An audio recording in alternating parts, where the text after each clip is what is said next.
Chair, we're ready when you are. Thank you, Douglas.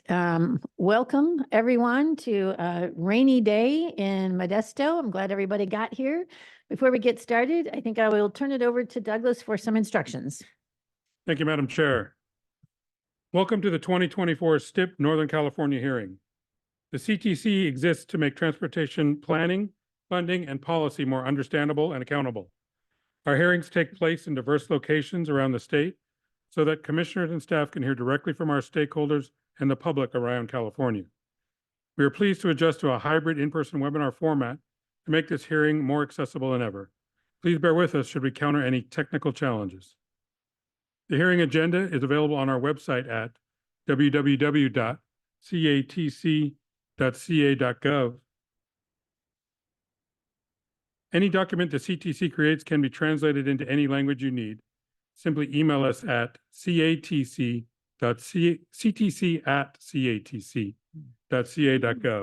and we'll have them returned to you as quickly as possible. Live closed caption translation is being provided for this meeting. You should see the translators on the screen. Spanish translation is also being provided. In person, we have a gentleman at the back of the room, a lady and a gentleman at the back of the room, who can provide you for headphones. And he's going to come up and make that announcement in Spanish in case everyone can't understand me.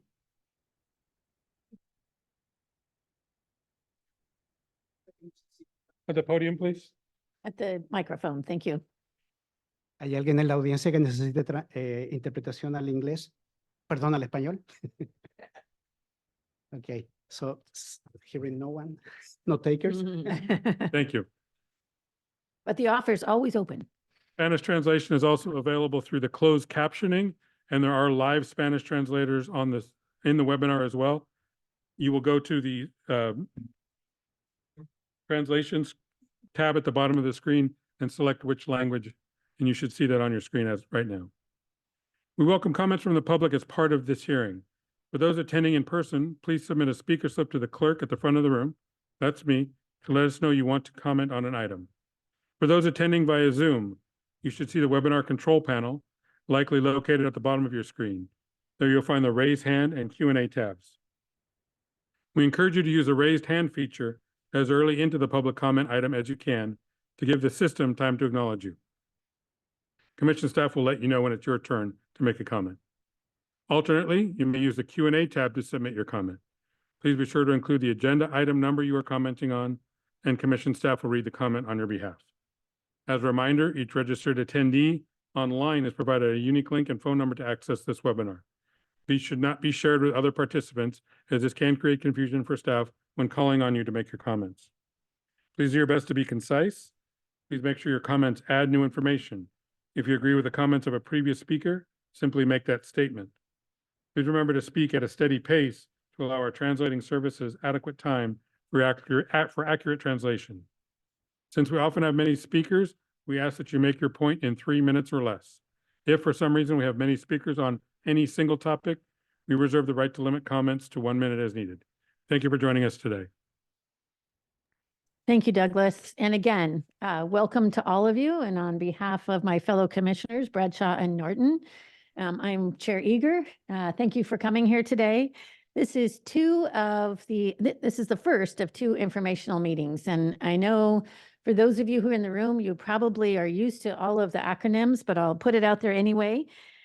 This is the meeting before we adopt the State Transportation Improvement Program, which we call the STIP.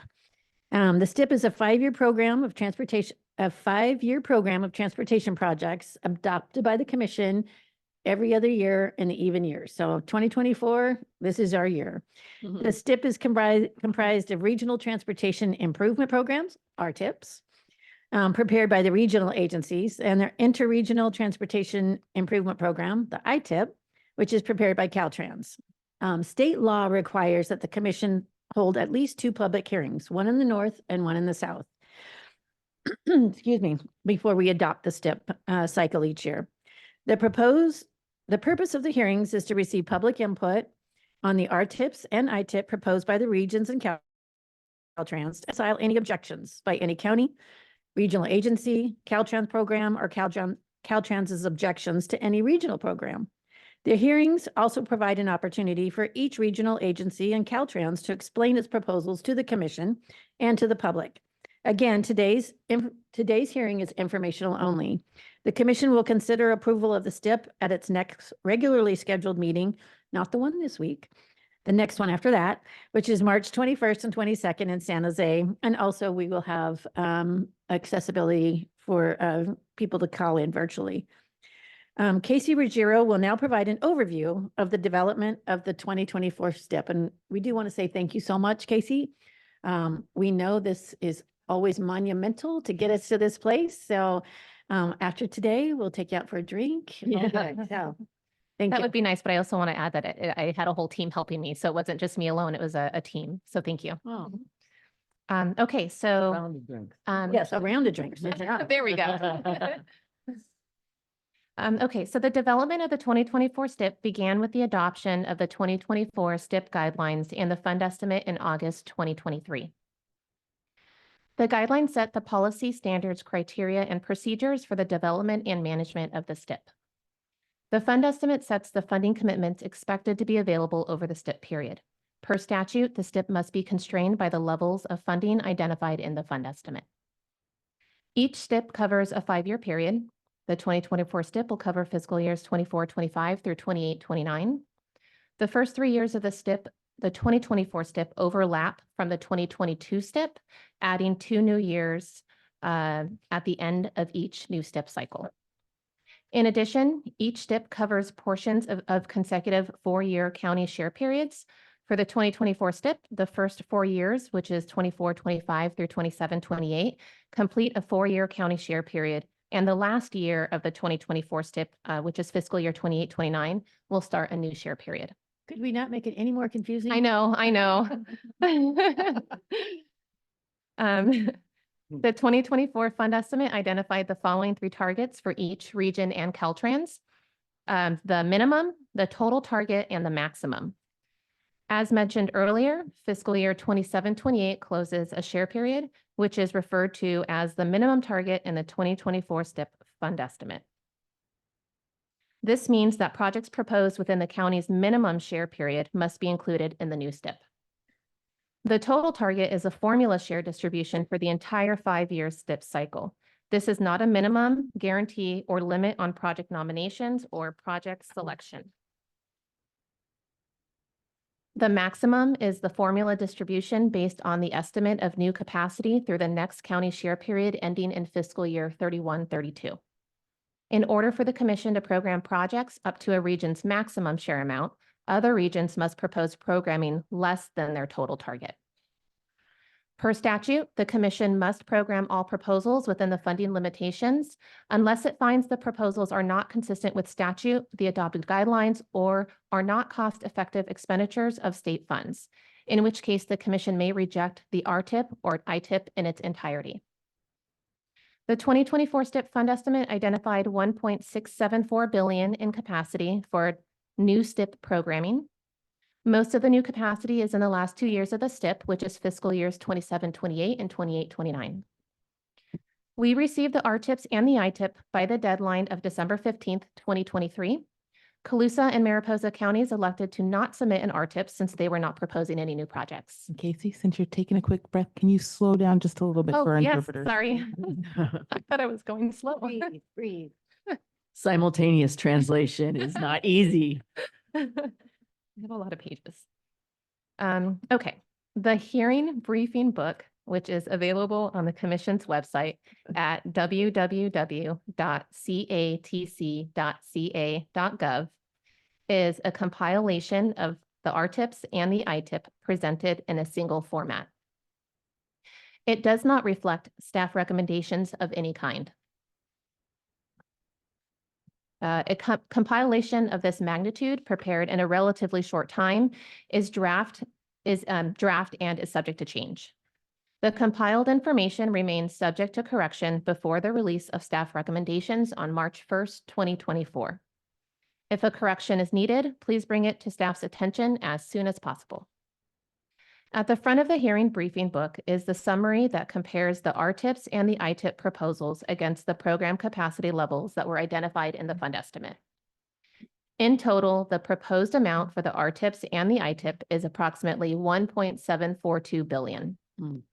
The programming challenge for the 2024 STIP is that total proposals exceed capacity available by approximately 68 million. With the majority of the proposals in the first 3 years of the STIP, this means, oh, that was a sentence, the end of a sentence, I apologize.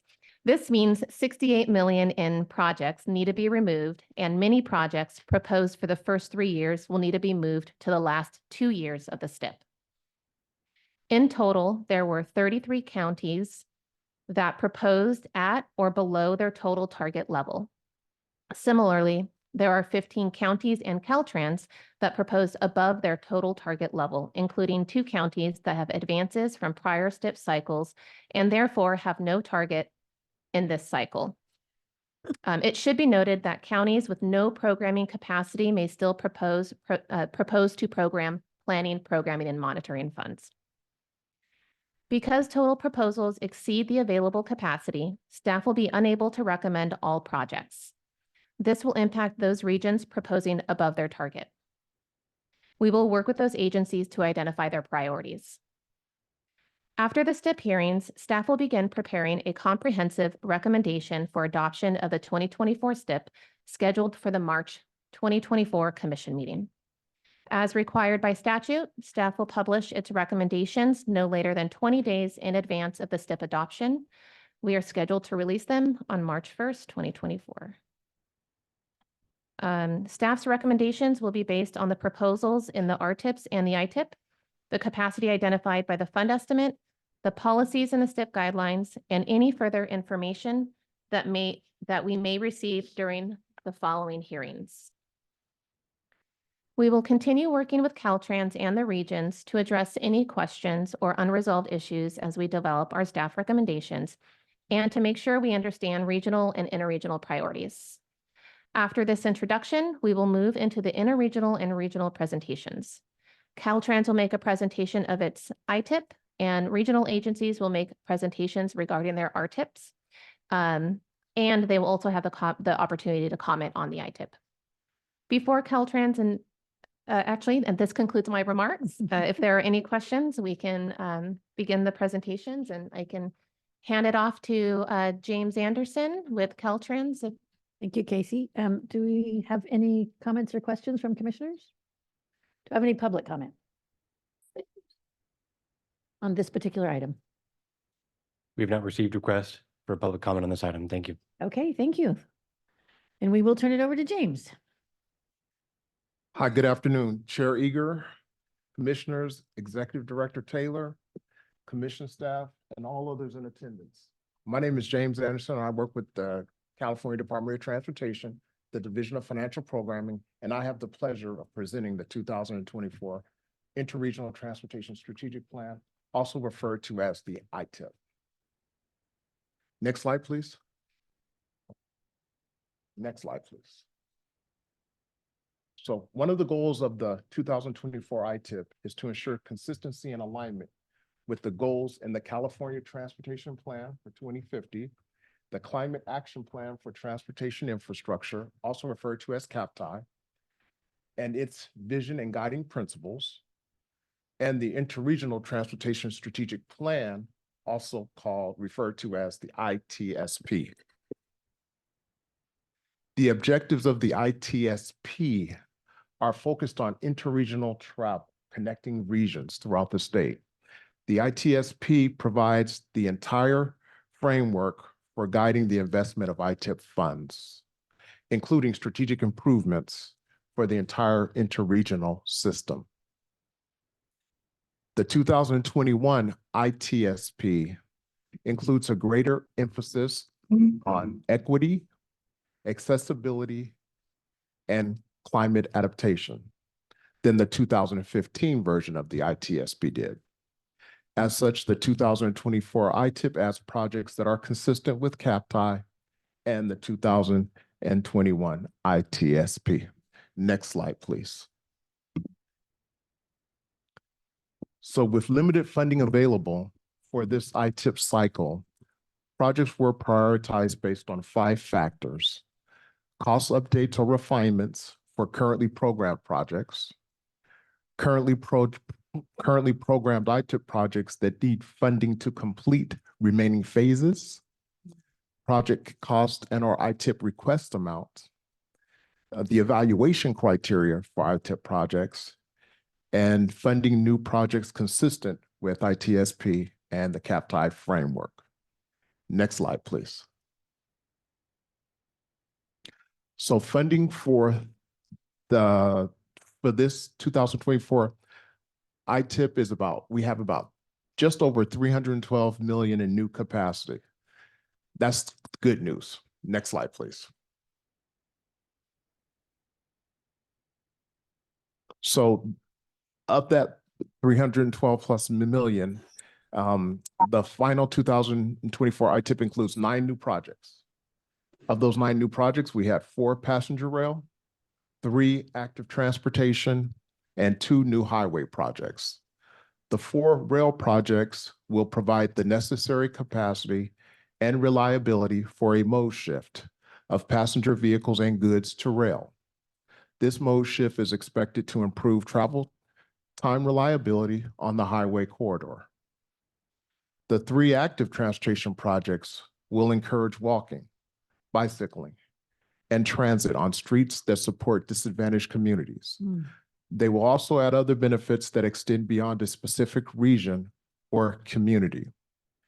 These projects improve road user safety and connectivity on key interregional routes, which helps keep local disadvantaged communities safe from the impacts of interregional travel on state corridors.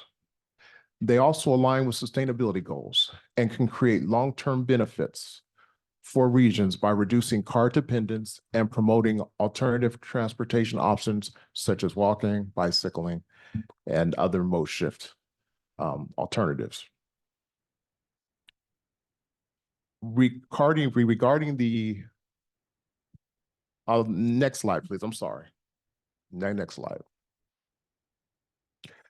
Regarding the 2 new highway projects, it is critical to point out that different communities have unique transportation needs and solutions, thus necessitating tailored transportation solutions.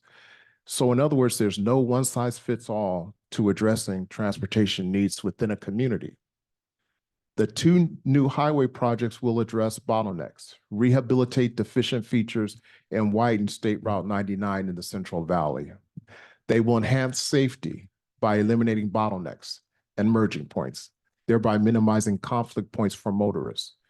In addition, they expand drainage capacity, which is an adaptation strategy for climate change to mitigate issues such as intense rainfall and flooding. They will improve transportation for adjacent, underprivileged, and disadvantaged communities, ensuring access to jobs, schools, and healthcare services. The State Route 99 Comprehensive Multimodal Corridor Study is evaluating the best implementation strategy for a vehicle miles travel reducing managed lane, and that's specifically truck-only lanes. And it should be pointed out that that also aligns very closely with CAPTI's climate change goals. In order to convert existing and new lanes into a vehicle miles traveled reducing managed lane, it is necessary to complete the planned system by removing the bottlenecks in the current locations along that particular corridor. The final 2024 ITIP presents a tremendous opportunity to align priorities and projects with CAPTI and the ITSP, which are 2 of the state's overarching and guiding planning documents. While some projects in this ITIP are more desirable than others, as a whole, this ITIP is moving in a much different direction than previous ITIPs, meaning 95% of the available funds are for rail, transit, and more sustainable solutions. Next slide, please.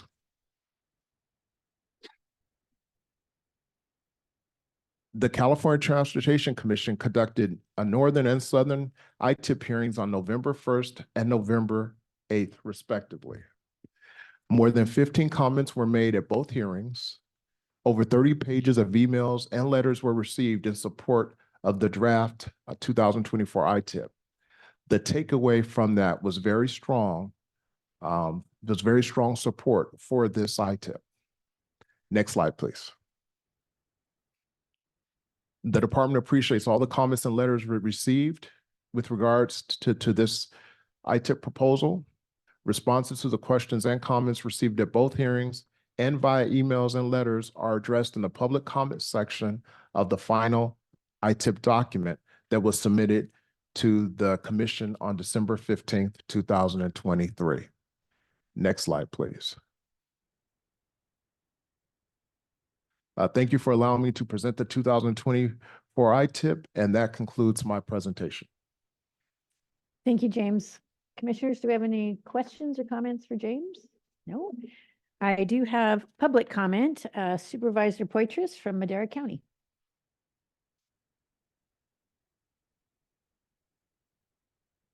Welcome, Supervisor. Thank you.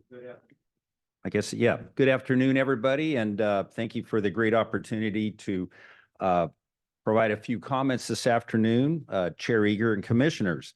As the Chair mentioned, I'm Rob Poitras. I'm a Madera County Supervisor, and I'm also Chair of the San Joaquin Valley Regional Policy Council. And we just like to restate that we greatly value our partnership with the CTC and Caltrans to make investments to improve safety and our multimodal options in our region. We asked the Commission to support funding of the draft 2024 ITIP for 3 projects in the Madera region, which includes the proposed funding for the completion of Highway 99 South project, the programming of new funding for the Highway 99 North Madera project, and the Madera High-Speed Rail Station. I've got other comments here, but Mr. Anderson did a fantastic job, I believe, of summarizing what our request is. And so for me to offer you the gift of time, I shall conclude my comments. Thank you. Appreciate that. Thank you. Do we have any other public comment?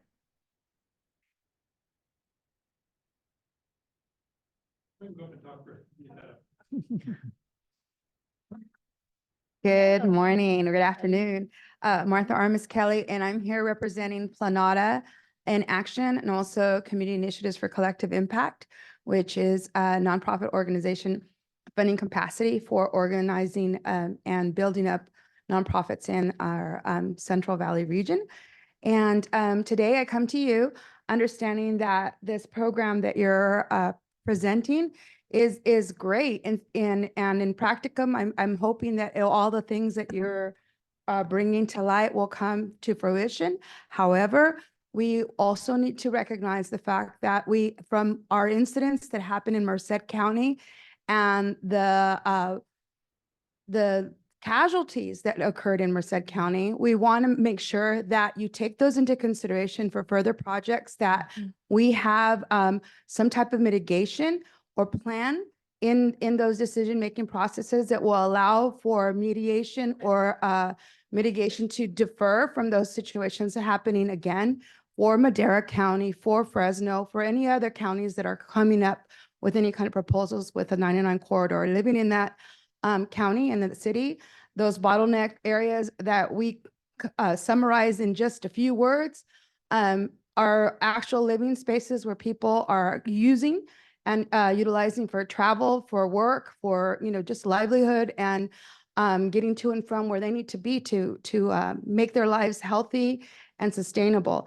And one other consideration that I ask is that you also look at the frontage roads, because when you decide to make a project, all these side roads that are on the frontage lanes are being used to get to and from when they have to divert from being bottlenecked and caught in these circumstances. And these people are not aware of what length, the time. We're looking at May on a project that was considered for a lot shorter term, and there's still no word if that's going to end. So I just want you to take that consideration, and I laud you for your project. Looking at climate is very important, and hopefully one day we'll start building up higher and not stay on the floodplain and look at creating structures that will be up and will mitigate any other things that will come. Thank you. Thank you. Sure, yes. I just Commissioner want to Wood. say before the speaker leaves, I want to thank you for your leadership on the Equity Advisory Committee and the way that you bring these issues up, the way that you have such thoughtful consideration. It's so, so important. And we plan to ask some questions about pedestrian safety and multimodal options as further investigation in the conversation today. Well, I take this privilege not lightly. I take it with a lot of intention. And as I realize that there are a lot of people that are not here, and for whatever reason, they're not here. But now that I've been in my community and I've announced to other people that I'm doing this, I get the phone calls now. And Bet you do. sitting in front, when I looked over at your faces before, and even in my own city council, I had no idea how much of a responsibility it is to be in those positions. So I laud you for that, and I thank you for that. But I take what I do, even at modicum, with a lot of intention, and I look forward to continuing being the voice of my community. Thank you. You do it well. Do we have any other public comment? I'll turn it back over to Casey. Thank you. So staff just has staff has two comments pertaining to the ITIP proposal. Comment number one is that Caltrans has proposed 1.6 million above their total target. And the second comment is 104.7 million of the new funding proposed is in the first 3 years of the STIP. And that concludes my comments. Thank you. Thank you.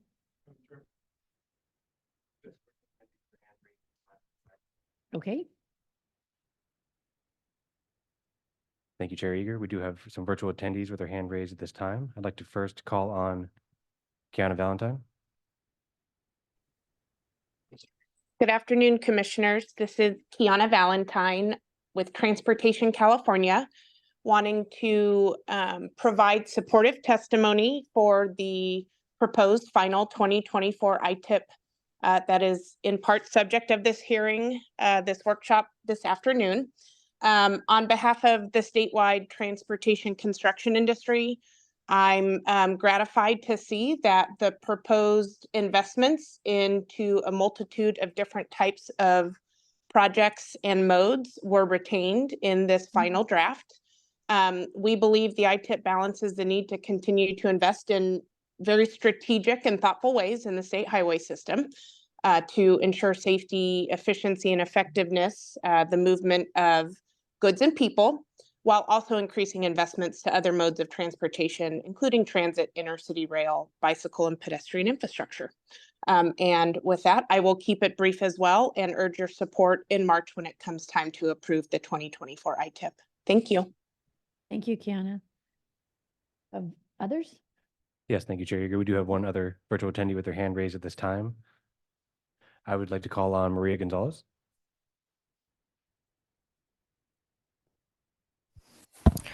Hello, good afternoon. My name is Maria Gonzalez with Fresno Building Healthy Communities. By approving the STIP with this project is out of line with California's climate and equity goals for transportation needs, stop the expansion and invest in clean transportation alternatives like complete streets, pedestrian facilities, and transits, not projects that bring more pollution and further isolate neighborhoods. Thank you. Maria, was there a specific project you were talking about?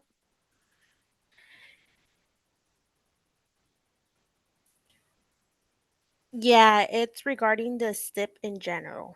Okay, thank you. Any other public comment? Yes, up next we have Tyler Munzing.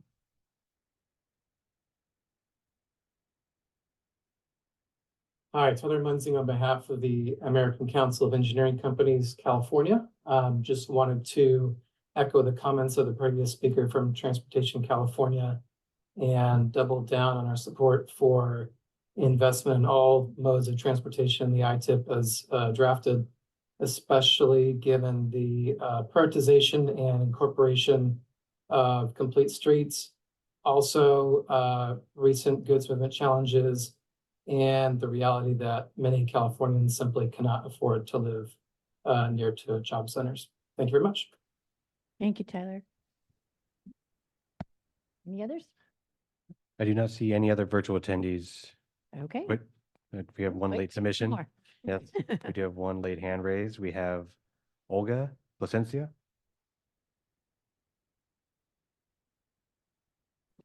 Yes, hello, my name is Olga Plasencia with Fresno Building Healthy Communities. And I also wanted to double down on that, on the previous two comments. I know that by approving the STIP program project, it will not benefit the community. Instead, this will bring more pollutions to the communities being affected, and it will further isolate neighborhoods. This project will generate more industrial development, more heavy duty truck traffic, and increase air pollution. And it's time to start investing in clean transportation alternatives. And I urge you to think about it and also to think about those being affected. Thank you. Thank you, Olga. Any others? I'm not seeing any other at this time. Thank you. Gone.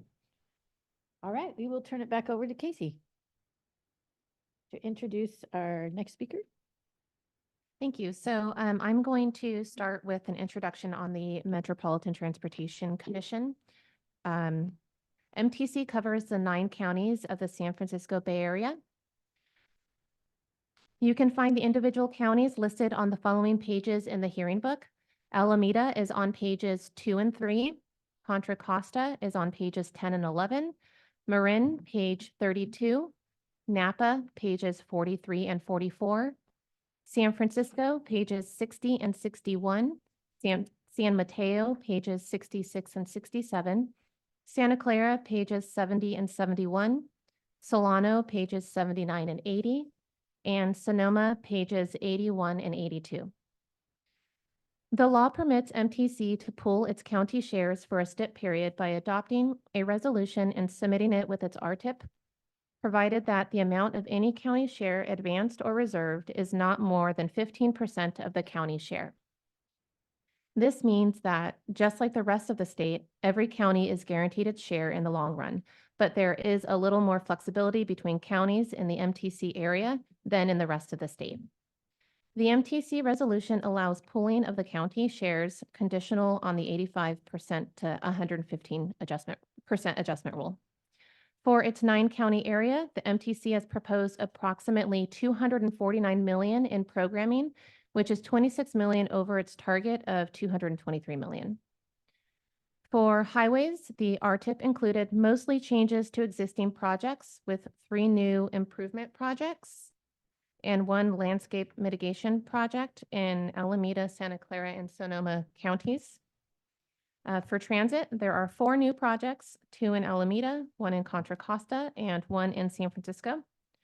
For active transportation, there are 13 new projects with a minimum of 1 project in each of the 9 counties within the region. Staff would like to highlight the following proposals. In Alameda, which again is on pages 2 and 3, the Oakland Alameda Access Project proposal includes advancing the project in the first year of the STIP. The Village Parkway Complete Streets Improvement Project within the City of Dublin is contributing city general fund dollars. In San Mateo, which is pages 66 and 67, the Managed Lanes Route 380 to San Francisco County Line Project has uncommitted funds, which will seek SB1 funding to fully fund the construction phase. In Santa Clara, pages 70 and 71, 3 existing projects are proposing to add phases in the first year of the STIP. Finally, the Story Keys Complete Streets project is being proposed for funding from all 9 counties within the MTC region. That concludes my remarks on the MTC region, and I'm happy to introduce Kenneth Kell, the Assistant Director of Funding Policy and Programs section at MTC. Thank you, Casey. Good afternoon, Director Taylor. Thank you for the opportunity to present on the 2024 RTIP for the 9-county San Francisco Bay Area. I'm Kenneth Cow, Assistant Director in MTC's Funding Policy and Program section.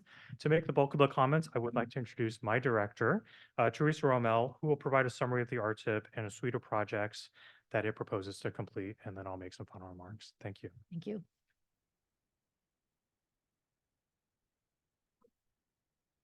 Thank you, Kenny, and good afternoon, Chair Eager and Commissioners. As Kenny mentioned, I am Teresa Ramel, Director of Funding Policy and Programs at the Metropolitan Transportation Commission, and I'm very pleased to be here today to give an overview of the 2024 Bay Area Regional Transportation Improvement Program, or RTIP. The State Transportation Improvement Program is an important source of transportation funding in the Bay Area, and it helps us to advance the goals of Plan Bay Area, which is MTC's Regional Transportation Plan and Sustainable Community Strategy that was adopted in October of 2021. Investments made through the RTIP will contribute towards Plan Bay Area 2050's goal of advancing equity, maintaining and optimizing the existing transportation system, creating healthy and safe streets, and helping to build a next generation transit network. MTC's proposed RTIP also complements the Climate Action for Transportation Infrastructure, or CAPTI, emphasizing sustainable infrastructure projects aligning with state climate, health, and social equity goals. The 2024 STIP fund estimate identified $214 million in new transportation funding capacity for the Bay Area, and MTC proposes $226 million in new RTIP programming requests.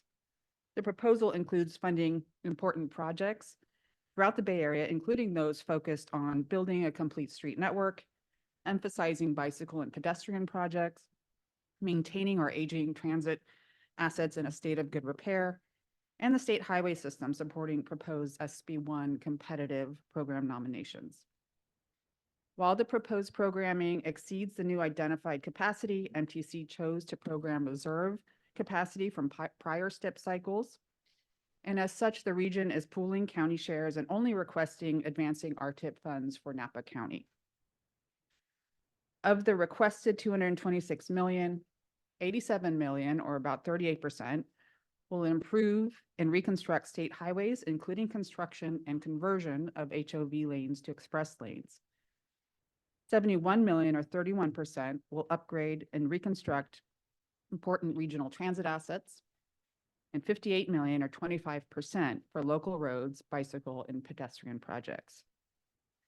Remaining RTIP funding will benefit planning efforts. MTC developed the 2024 RTIP in partnership with the Bay Area County Transportation Agencies and adopted the final RTIP program of projects on December 20th of 2023 with our commission. Prior to adoption, MTC presented the program of projects and regional policies and procedures to various regional working groups, committees, and released the final draft RTIP project list for public comment on December 6th of 2023. I'd just like to highlight a few of the projects and hope that they help implement the strategies and how they help implement the strategies of Plan Bay Area 2050. The first set of projects advance building a next generation transit network. In San Francisco, SFMTA and MTC proposed $53 million for the third phase of the New Flyer Midlife Overhaul project throughout the city.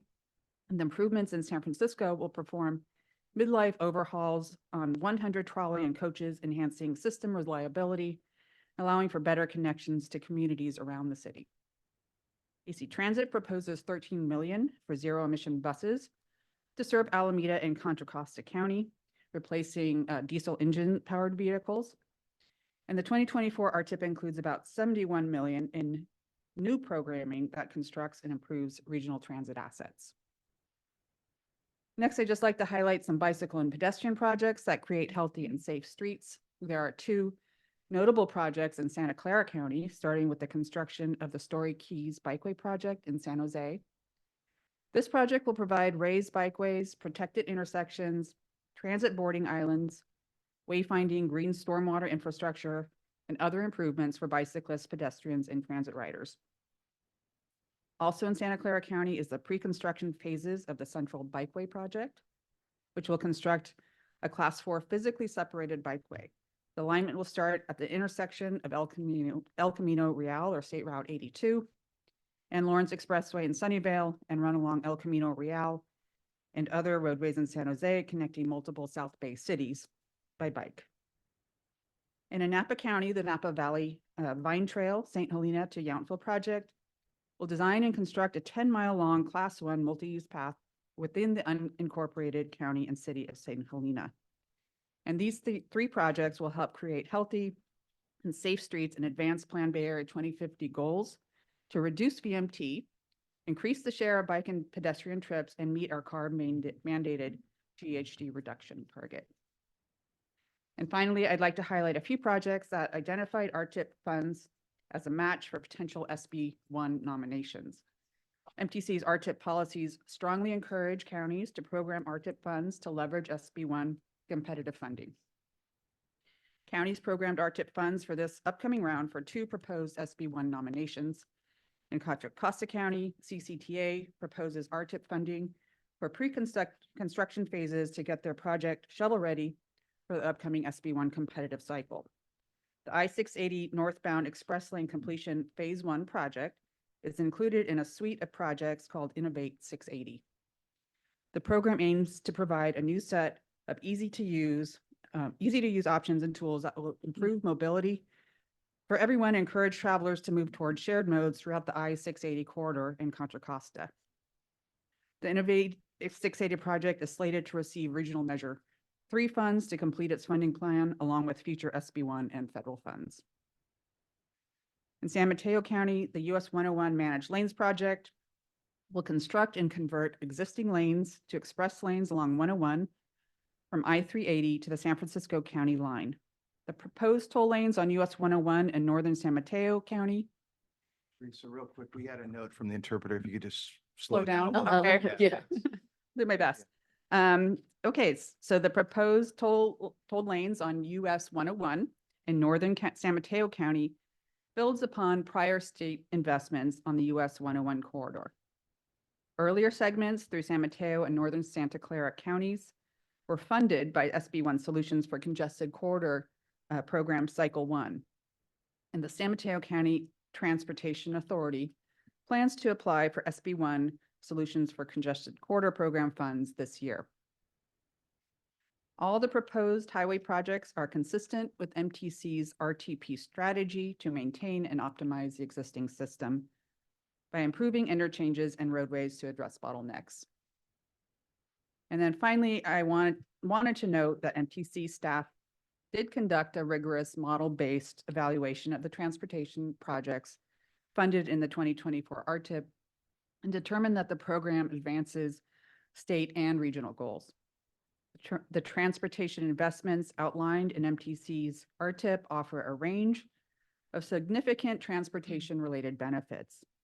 In terms of congestion reduction, the RTIP shows progress in supporting goals related to commute mode share, with a projected increase in transit commuters and a decrease in auto commuters. Additionally, the MTC's analysis suggests an increase in economic vitality and a reduction in the share of total vehicle miles traveled at congestion speed, attributed to investments in managed lanes and intelligent transportation system infrastructure. The investments will positively influence road safety, with forecasts indicating a decrease in annual fatalities and injuries. MTC has many ambitious outcomes and strategies in Plan Bay Area 2050. We and our partners are excited about the opportunities afforded by the STIP and other SB1 programs. And we look forward to putting the funds to work for the public's benefit as soon as possible. So that concludes my remarks. Thank you for considering our RTIP. The Bay Area appreciates the hard work you and your staff and Caltrans have dedicated to our proposal. And now I will turn it back to Kenneth for some final remarks and will be available for any questions. Thank you. Thank you. And if we could just say a general statement, when anybody comes up, make sure you speak slow for our ASL interpreter. He's working very hard. Thank you, Teresa. In closing, I wanted to add my thanks to Commission staff, Casey and Teresa, for all their hard work on the STIP, and noting that it's not just you, that a team phalanx of Commission staff, including former staff, including Don Chester, I believe. So wanted to thank them. Also wanted to thank Caltrans for their inclusion of 2 active transportation projects in our region. And finally, I'd like to thank Carl Anderson on my staff who prepared the RTIP this year and worked with our county transportation authorities in getting those projects to you. So thank you very much. Both Teresa and I will be available to answer any questions. Thank you. Thank you. Do you have any questions from commissioners?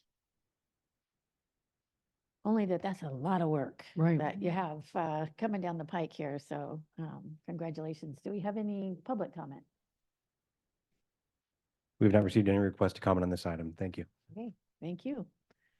Thank you very much. Casey. Thank you. So next, I'm going to cover Fresno County. Fresno proposes to program 43.4 million to existing projects, which is to their total target. Proposals include adding the construction phase of 42.3 million to the South Fresno American Avenue Interchange project and delaying the South Fresno North Cedar Interchange project from fiscal year 24-25 to 25-26. I'm going to go ahead and introduce Robert Phipps, Interim Executive Director, who will provide a presentation for the Fresno Council of Governments. Thank you, Casey. Madam Chair, members of the commission, and okay. Madam Chair, members of the commission, and Director Taylor, thank you for having me. Joining me today is Mike Leonardo with our Fresno County Transportation Authority as well, here to speak to our project. Are we displaying the PowerPoint? Yeah.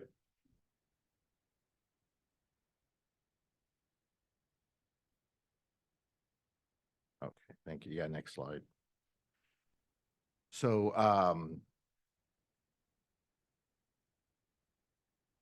next slide. Oh, there we go. Thank you.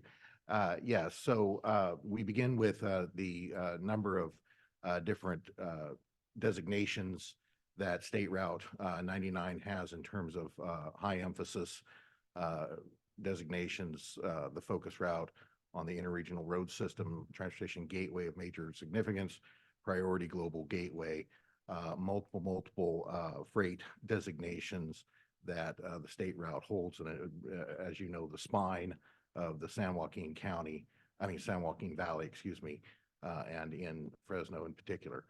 Next slide, please. So the proposal before you today is actually relatively simple in terms of just simply reconstructing two outdated interchanges that are approximately 2 miles apart at North and Cedar Avenues in the city of Fresno, and then American Avenue in unincorporated Fresno County. So these projects are moving together as a single project, practically speaking, but environmentally cleared as a single project. Next slide, please. Thank you. So with North Cedar, the issue is to eliminate the existing ramps at Cedar Avenue, reconfigure North Avenue such that all 4 ramps are located in one location. So the intention here, as well as with American, is to update, nearly 60-year-old configurations that have created a multitude of safety and congestion problems. Next slide. So this is the existing condition today. And you can see where the on-ramps and the off-ramps can be difficult to locate because they are not parallel to each other. Traffic gets confused. Next slide. So for American Avenue, adding 2 ramps to the north side and providing, again, all 4 ramps at a single location.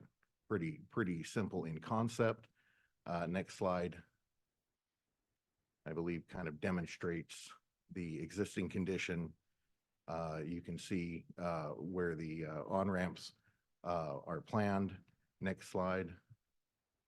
And then kind of the design concept for it. And it's very important to understand that these projects were actually conceived over 20 years ago These are not new projects, but part of the 2006 Measure C Measure C reauthorization renewal. And they were brought to our attention by the community concerns of truck traffic that was running through the neighborhoods, trying to find freeway access. And that's the problem with design standards from 60 years ago that would not be allowed today. Next slide, please. So as we mentioned, nearly 60-year-old split interchanges incomplete that create a higher probability of wrong-way traffic movements, out of direction travel, safety being the #1 priority here. More than 940 accidents in the last 10 years, including 9 fatalities, which is higher than the statewide average for similar facilities. We've got isolated ramps that are in a non-standard condition and typically not allowed on state freeways today. And then specific to North Avenue, a low vertical clearance that has resulted in damaged soffits from oversized loads passing under the structure. Next slide. So the benefits, improving safety, of course, regional freight movement,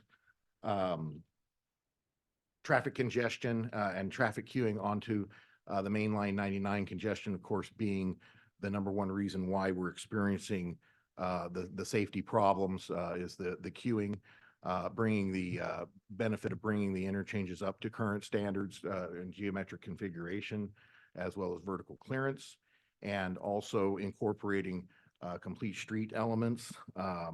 We have added sidewalks, curb ramps, crosswalks, to the bridge and adjacent roadways, Class 2 bicycle lanes that are being added to the bridge and adjacent roadways, a multi-use path from the nearby Daleville community to Orange Elementary School, street lighting and roadway improvements, and landscaping. And in addition, a significant cost-benefit ratio for each interchange, North at 2.83 and American at 3.75. Next slide. In terms of public engagement, a robust public engagement process from our perspective, scoping meeting that began in 2019, March of 2019 at the Malaga Community Center, followed by 4 hearings on the draft environmental document, virtual public hearing in 2021, and then a meeting of the South Central Fresno Community Steering Committee in December of 2021, and then Friends of Calwa community meetings in April and August of 2022. We also have strong partnership support for the projects, including Caltrans, both the City and County of Fresno, Fresno Council of Governments, the Fresno County Economic Development Corporation, the Transportation Authority, the California Trucking Association, Eastlinger Biodiesel, Ulta Beauty, Valleywide Beverage, all have signed letters of support for the project. Next slide. So in January of 2023, the project received environmental clearance for both NEQA and CEQA. No findings of any overriding consideration. All impacts have been mitigated. FHWA provided project level conformity determinations in October of 2022. Those conformity determinations are being recirculated at this time to address complaints about procedural violations. However, no new analysis is being conducted. We had right-of-way acquisition ongoing at this time. 45.3 million in STIP funding already programmed on North Cedar. So the project is the pair as a single unit is already halfway funded. No funding changes requested for North Cedar at this time, but we have had recent cost increases that are being covered by our Measure C dollars. And then the request to list and project advertising has been delayed 1 year for North Cedar, but today we are requesting that you grant the request for 42.3 million in STIP funding to be programmed now onto American Avenue. And this was an action that was approved by our board in November of last year. In terms of mitigation efforts, we have electric, in addition to the benefits that I mentioned previously. We also have electric vehicle charging stations installed within Fresno County. I talked about the multi-use path, as well as street lighting and additional landscaping going in. So I think with that, I'm happy to answer. That's the end of the presentation. Yeah, happy to answer any questions. Thank you. Commissioner Norton? Yes, I did. First of all, I want to thank you for a very thorough presentation, and this is very, very helpful to go into some of the details. We're experiencing a lot of conversation about what's happening when you have conflicts with trucks, vehicles, pedestrians, cyclists. And so I was wondering, as you are looking at creating this safety program, we've had a lot of input about the need for some safety programs for pedestrians. Can you talk a little bit about how you see having safer routes for trucks that are trying to move away from residential neighborhoods, and how those are also going to be enhancing pedestrian safety along these new routes that are going to move a lot more vehicles and keep other streets safer, but now have a lot of congestion on these new streets? Right. So the obviously the intention is to avoid the accidents that we've been experiencing on the off ramps and at the interchanges currently. The pedestrian improvements that are being proposed was came from the public participation efforts and outreach that was conducted during the environmental process, with new sidewalks included to try and clarify, adding the bike lanes to try and clarify the position and availability of additional modality, if you will. Yeah. And so the trying to think of what else was there. I want to also ask about night visibility, that we're seeing that there are a lot of pedestrian truck vehicle conflicts in evenings where its visibility is really difficult. And wrong way turn movements are more likely, right? Absolutely. Correct. So we just wanted to find out, what's the lighting, what's the visibility aspect, so that you can have very clear, safe ways of having multimodal passages across different modes? The lighting is included. There is additional lighting in the project, but I'm not sure the extent to which, Michael. Yeah. You face the microphone so the Sure. people online can hear. Yeah. Thank you. So I can ask Mr. Leonardo to Yeah. embellish on that. Yes. So Mike Leonardo, Executive Director for Fresno County Transportation Authority. The setting of these two interchanges is actually, it is in the heart of an industrial area. There are some residential areas that are in general proximity, but this whole area really is industrial. And so I'm not sure we're at a position on this project to really get at the questions you're answering. These will have lighting at the local street connections. Mhm. They are adding sidewalks and bike lanes on the overcrossing structures. The demand probably isn't there for those now because there really isn't a lot of residential development in the area. But we're planning for it. We do want to make it safer by providing that separation between the vehicle traffic and the pedestrian and bicycle traffic, and providing lighting at the ramp connection intersections themselves. Thank you so much. Appreciate it. How close is the nearest housing? I'm not really sure. If there's Caloa, which is up by Jensen Avenue, and I think Jensen is a half a mile north of North Avenue. And then there's Malaga, which is a little bit to the southeast. If you pull it up on Google Earth or Google Maps, and zoom out to the two North and American, it's really clear that, the vast majority of this area is industrial, commercial, or undeveloped, with just these small areas kind of on the outskirts of where the project is, residential development. Commissioner Bradshaw. Mike, just quick question, and I know residential came up, but is there in the impacted area broadly there, and what can be anticipated on encouragement of, I would say, big issue is safety, increasing safety, without a doubt. Very important to myself, and I know fellow commissioners, but is there locations of schools nearby this that have been? They're actually. I don't know the lay of the land, so. No, there's a small school, I want to say it's actually it's an orange school, it's off of Central, I think. And that's actually one of the mitigation measures that Robert Yeah. brought up, although it may not have been clear. There's a very small housing area to the south of that school. And one of the mitigation measures that was included in this project was providing a multi-use path. It's kind of hard, in these rural areas, it's hard to provide an urban sidewalk, but so we are providing a pedestrian and bicycle path so that the students can get from where they live to where they go to school. It's pretty far off from where the project itself is, but it was something that kind of, it fit in that VMT mitigation type strategy, or greenhouse gas mitigation strategy. Yeah.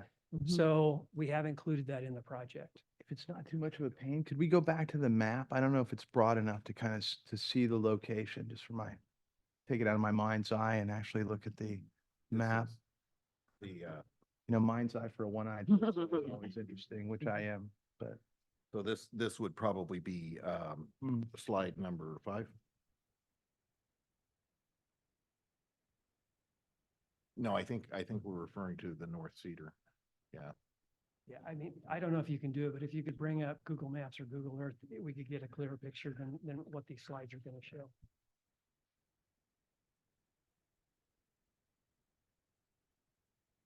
Cool looking crane though. Yeah, that's That's actually- high-speed rail. That's the high-speed rail. Yeah. Right, See, the exactly. viaduct that's being built. I can see 4 carpenters and 3 operating engineers from here. So the school's not in this No. picture. No. It's to the southwest of this location that you're seeing on the screen now. I was just trying to get a perspective of where that small, I think you referred to it, small resi area is and the school. Is it an elementary school? Yes. Yes, it's, the name is Orange Elementary School. Is it about 1.5 miles away? Yeah. We're thinking? I think so. Yeah, it's, sorry, that we actually talked about including the slide you're asking for.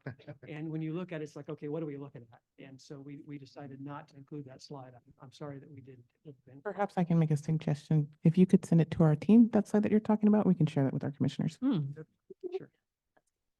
Thank you. And if I could, while I'm up, we are a little different in Fresno County. The measure authority is separate. The measure authority in Fresno County is separate from the RTPA. This is obviously an RTPA project that's being brought to you, but it's also a measure project. And I mean, Robert mentioned that it went into our expenditure plan in 2006. So it's been on the books for a long time. It's been a priority. Every 4 years, this project is included in COG's RTIP and Sustainable Community SCS process. It was just renewed in 2002, and this project was continued as a priority.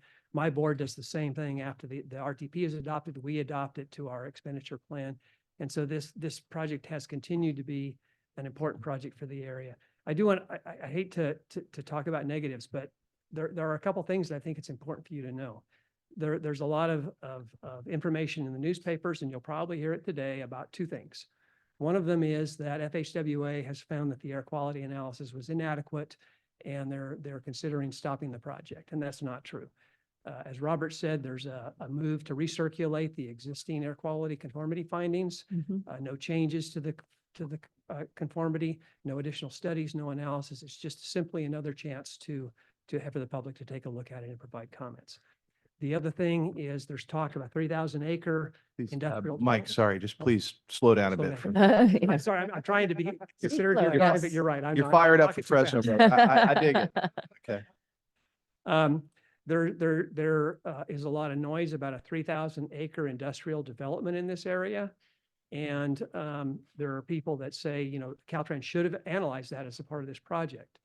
Well, it doesn't exist. That 3,000 acre development does not exist. Fresno County did a study on it to see, if it was feasible, but there were never any land use changes. There were no approvals. It's really just an idea. And for that idea to actually become reality, there would have to be, that project would have to go through its own CEQA process. There would have to be mitigation, both air quality and transportation.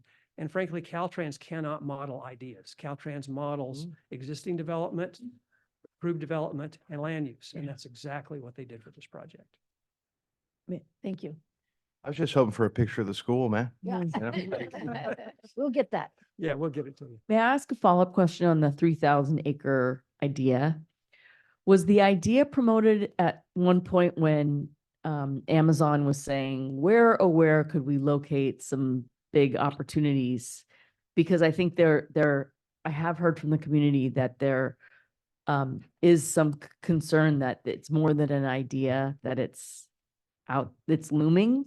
So could you just repeat for everyone who has yet to testify and give input, what would be the requirements for this to go from idea to reality? Because you gave a good statement, but I think it's really important to understand what it means that you'd have to do in the entitlement process and the mitigation process. And I think it's important to have it on the record for this hearing. So Amazon is already there. So, this would not be something to bring Amazon to Fresno. They're already there. They're also at another location in the city of Fresno. I'm not an expert on it, but as I understand it, if for that idea to become a reality, someone would have to make a request to the county to develop within that area that isn't already zoned for industrial. The county would then have to initiate a CEQA process where the impacts of that development were analyzed and any impacts that were identified would need to be mitigated. And obviously the two of most concern are air quality and transportation. What's it going to do to the transportation system? What will it do to the interchange that we're building? And so as a part of that, the responsible agency, which would primarily be Fresno County, would have to require mitigation for that. So there could be, I don't know what that mitigation might be, but they don't just get to use the facilities as they are. If they're going to impact those facilities, then they have to address the impacts to those facilities. That's a public comment process. I mean, it's very much the same process we go through when we develop projects, where you have to go through that environmental analysis. And at this point, they've done none of that. No, and I won't say there's no intent, but I mean, the study is literally sitting on a shelf. Right. It's very significant for us to know that nothing has been put together nor environmentally cleared. And in that environmental process, much more work would need to be done on mitigations and safety measures. So, thank you. On an individual project basis. And also the fact that to my knowledge to date, there's been no developer interest. The concept was brought up. And it was studied, but like Mike said, sitting on a shelf, we're not aware of any developer interest at this time. Thank you. Thank you. Sorry, one last Okay. thing. Sorry. So if I can shift gears a little bit, but I think it's related. You can illuminate me if it's not. Big concern, I'm not saying it's just me, but for me, since being honored to join the commission, is the safety issue of Interstate 99. And so when you talk about new interchanges and stuff, can you, and maybe you might have covered this already a bit, but how that will help overall that corridor on safety? I can have my own guess on what you already described and, some of the bottleneck created and some confusion on getting on and off the freeway. But can you just spend another moment on that? And if it has, I'm opening it as a question, I have my own opinion, but if it has a positive impact on the safety overall, because that has been, and it was illuminated earlier, the number of deaths around this, right? But 99 has been an ongoing challenge that I certainly take seriously to try to find solutions to. Yeah, so I'll tell you what I know, and Robert may want to add to that. So there's kind of two things going on there. Because there are two missing ramps at American. Trucks have to use the local road system to get back onto 99 if they're at American. At North and Cedar, they're split. Two of the ramps are at North, two are at Cedar, and kind of the same thing. So trucks have to wander around. And that has the potential actually to create wrong-way movements. I used to be a Caltrans engineer, and isolated ramps are just, they're not done because people get off, they don't know where to go, so they go back down the ramp they came off of to try and get back on the main line. And that's obviously the potential for accidents is very serious when that occurs. So by providing all four movements at those locations, it eliminates that risk. There's also, as Robert mentioned, there's a lot of congestion that occurs because of not only are there the ramps not next to each other, tight radius, narrow bridges. And so there's, particularly as you're coming off of 99, the queuing that occurs on that ramp backs up onto the main line. And then that causes accidents because of the traffic that's been slowed from that queuing. There's also the potential as vehicles are coming on with these old ramps that there's not enough merge distance. And so they try and merge on too soon, and they create accidents there as well. So this project's not going to eliminate every one of those accidents, but as Robert said, over 900 accidents in 10 years. Wow. And we do think that the projects will eliminate a large portion of those, and accidents that do occur should be at a lower severity. Thank you. Thank you. We have public comment. Yes, Jager, we do have some public comment. We received requests from our virtual attendees. The first I'd like to call on, I believe this includes the 3 commenters who have a single hand raised. This Okay. includes some that are Spanish speakers, and they will provide their own interpretation for this. Okay, thank So you. I'd like to first call on Nicola Stilneck.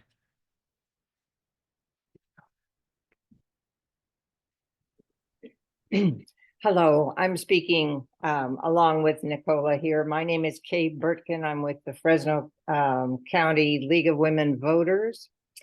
And our league has long been interested in land use and air quality issues. But your action today also speaks to good government concerns. Approving this allocation not only reveals a lack of coordination between state agencies, but the sabotaging of one agency's efforts by another. The California Air Resources Board has developed a community emissions reduction program to address air quality improvement in the state's most impacted areas, one of which has been identified in the area of the American Avenue interchange proposal. The bad air in that neighborhood and the health impacts of that air on the area have been documented as among the worst in the state. The emissions reduction program's charge is to monitor and reduce the area's polluting emissions. An increase in those emissions on the schools, the area juvenile detention facility, which is not far from this interchange, and the residents of that area will undermine that goal. The lack of a health impact analysis of the anticipated increased truck traffic at this interchange and the industrial park plans it would facilitate, and those have been talked about in our county, should raise red flags and immediately pause any funding for this project in the STIP.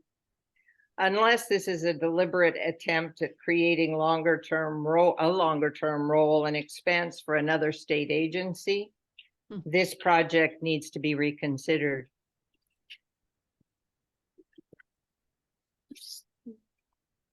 And then we have a second public comment. Okay. Hi. Good afternoon. My name is Lisa Flores, and I come to you as a community engagement specialist, or expert actually. I'm a retired Caltrans associate level environmental planner and transportation planner, and my former job within the Department of Transportation, specifically in District 6, was community engagement for environmental documents. And I'm shocked and appalled that this project is before you today without an adequate community engagement. It is a duty of the state of California to provide adequate public engagement to communities of color and low-income communities because of environmental justice and environmental racism that they have faced historically along the 99. we should be interested more in people's health and proper developments of communities versus being more concerned with work products and work milestones. Because the taxpayers of the state of California deserve that. We deserve clean air. We deserve a healthier community. This project does not provide that. Mr. Leonardo, you talk about you don't do projections, but you well know as the former director of District 6 that when you do these projects, when you do your traffic analysis, you project 10 to 20 years out, and that includes truck traffic. So this is, in my mind, a capacity building project, which will increase air pollution to the communities and will shorten their lifespans. Furthermore, on previous projects along this corridor in District 6, they've had issues with providing the bilingual speakers and communities of color with documents. I ran into that problem about a year and a half ago with Senior Environmental Planner John Q. Thomas when I asked for the environmental document while I was a member of the AB 617 committee. And I basically forced the Department of Transportation to provide bilingual Spanish copies of the environmental document. So they have a history of not going out to do this stuff. I was part of a squad that used to do this stuff. Something happened since my retirement 12 years ago. And also too, you're asking to put a bicycle paths and pedestrian paths along a truck route. Currently, the city of Fresno, with assistance from the AB 617 committee, has poured in $750,000 to a truck reroute study. I think that you should shelve this project for now until the truck reroute study comes on board, and Caltrans needs to take another environmental look at this and actually engage the community. I thank you for your time. Thank you, Lisa. Do we have others? And then we have, yes. Oh, sorry, go ahead. Yes, good afternoon, everybody. My name is Pánfilo Cerrillo, and I want to speak to two things, first of all. And one of them has been talked about, Orange Center Elementary School, which is on Cherry Avenue, and it's one of the areas that's of high concern. It's also in one of the areas that is highly industrialized in the last 5 to 10 years by most of the people that have endorsed this project and that are endorsing the extra revenue. And I ask you to remember that they were not there when our residents were there. This school was established in 1838, and this school has seen its student population drop to half. The school was initially intended for over 550 students, and we're now down to about 250 ADA. The biggest loss is because of loss of residences. They have been turned into industrial sites. So when you were talking about that these areas, if you look at the overhead, these areas are mostly industrial. Right now they are. That is a true statement right now. But previously it was not until the city of Fresno decided to industrialize all these areas. There's also a second school that has not been mentioned, and that is part of the Fowler Unified School District, and it sits on Central Avenue in the community of Malaga. And if you stop and look at all the truck traffic that goes through there and all the truck traffic that cuts across through Malaga because of the railroads that are there, if the railroad stops traffic, all these trucks cut across through the city of Malaga, and that goes right in front of an elementary school. Also in Orange Center, the city of Fresno is trying to industrialize everything on the west side of the school for over a mile. That's going to bring more traffic. And we're already at the point there where we tell our parents, do not allow your children to walk to school because of all the truck traffic. And they're talking about adding more. We have businesses that are popping up as under a conditional use permit in the middle of a neighborhood, in the neighborhood. And we have more people that are selling land and they're advertising it as possible truck parking under a conditional use permit.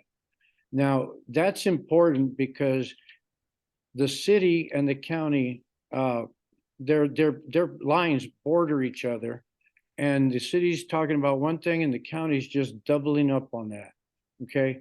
So don't forget that there's more than one school. And to the gentleman that was speaking on that and does not know where these schools are located and only knows of one school, he has not done his proper homework and he has not done his investigations, and he's speaking clearly and plainly only to enhance industrial development.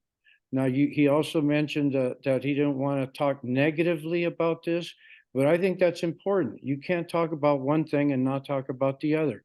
So if they have all these lists of pros, which are strictly sir. industrializing, let's talk about the cons. Excuse me, The sir. area Your on time to comment American has United. expired. Sorry, Oh, I sir. didn't know Time we to had comment a has timeline. expired. Everyone is limited to 3 minutes, but we appreciate your comments. Okay, but there's a lot of stuff that still needs to be talked about, and you guys are ignoring it. Thank you very much. Thank you so much. Yes, we are done. Thank you. Up Other next, public comments? yes, we do have additional virtual attendees with their hand raised at this time. I'd like to next call on Leslie Martinez. Hi, everyone. Can everyone hear me okay? Yes. Okay, we have 4 comments in this room. 2 folks have already left, but we'll read those in English. And then we'll have 2 commenters in Spanish where we will translate here, if that's okay with the commission. Yes. Okay, so our first comment is from Maria Santiago, who is from Southeast Fresno.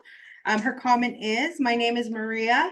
My family lives in Southeast Fresno. I'm really concerned about the contamination in my community, specifically because so many people in our community have asthma, allergies, and so many other types of diseases that affect our entire community of Fresno. I think it's important that we also understand that there are a lot of needs for Fresno. We need better roads, we need better active transportation, and we need projects that are going to help our quality of air and the schools throughout the city. We don't need any more projects that will harm our community. Thank We'll be moving on to the next comment, written in Spanish, but we'll be translating to English. Reads, good afternoon. My name is Guillermina Leon. I'm a resident of the west side of Fresno in District 3. I'm not on board with the expansion of the highway because the city is already experiencing enough contamination as it is. With that as well, we should be concerned of the allergies and the asthma from all the contamination in our area, as well as we would like, pardon me. We would like the funding to go elsewhere in the region, and also for the CTC to have a meeting with community members to inform them that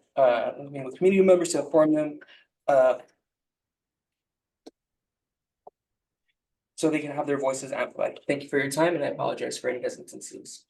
And we're going to move on to our next commenter.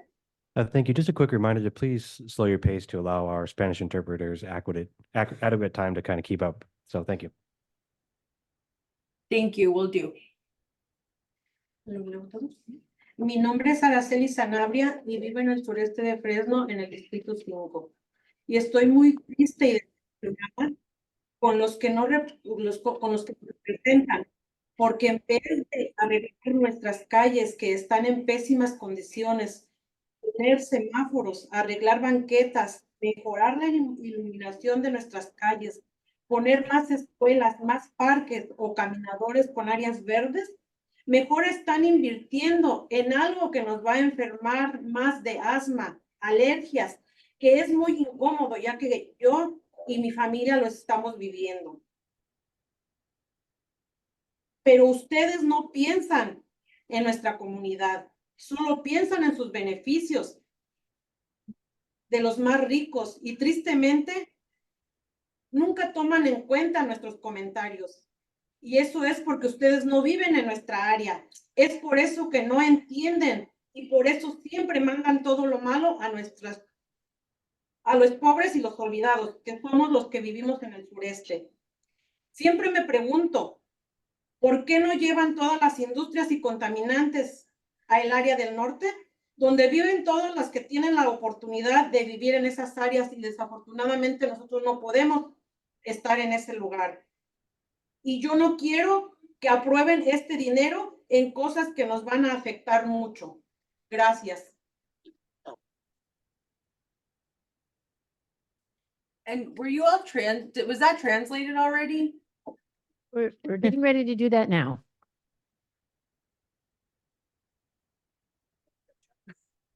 Okay, this lady, I didn't catch her name. She said that it was. Can you speak into the I microphone? can do it. Sorry. Okay. If She was. that'll- Hi, my name is Araceli Sanabria. I live in Southeast Fresno.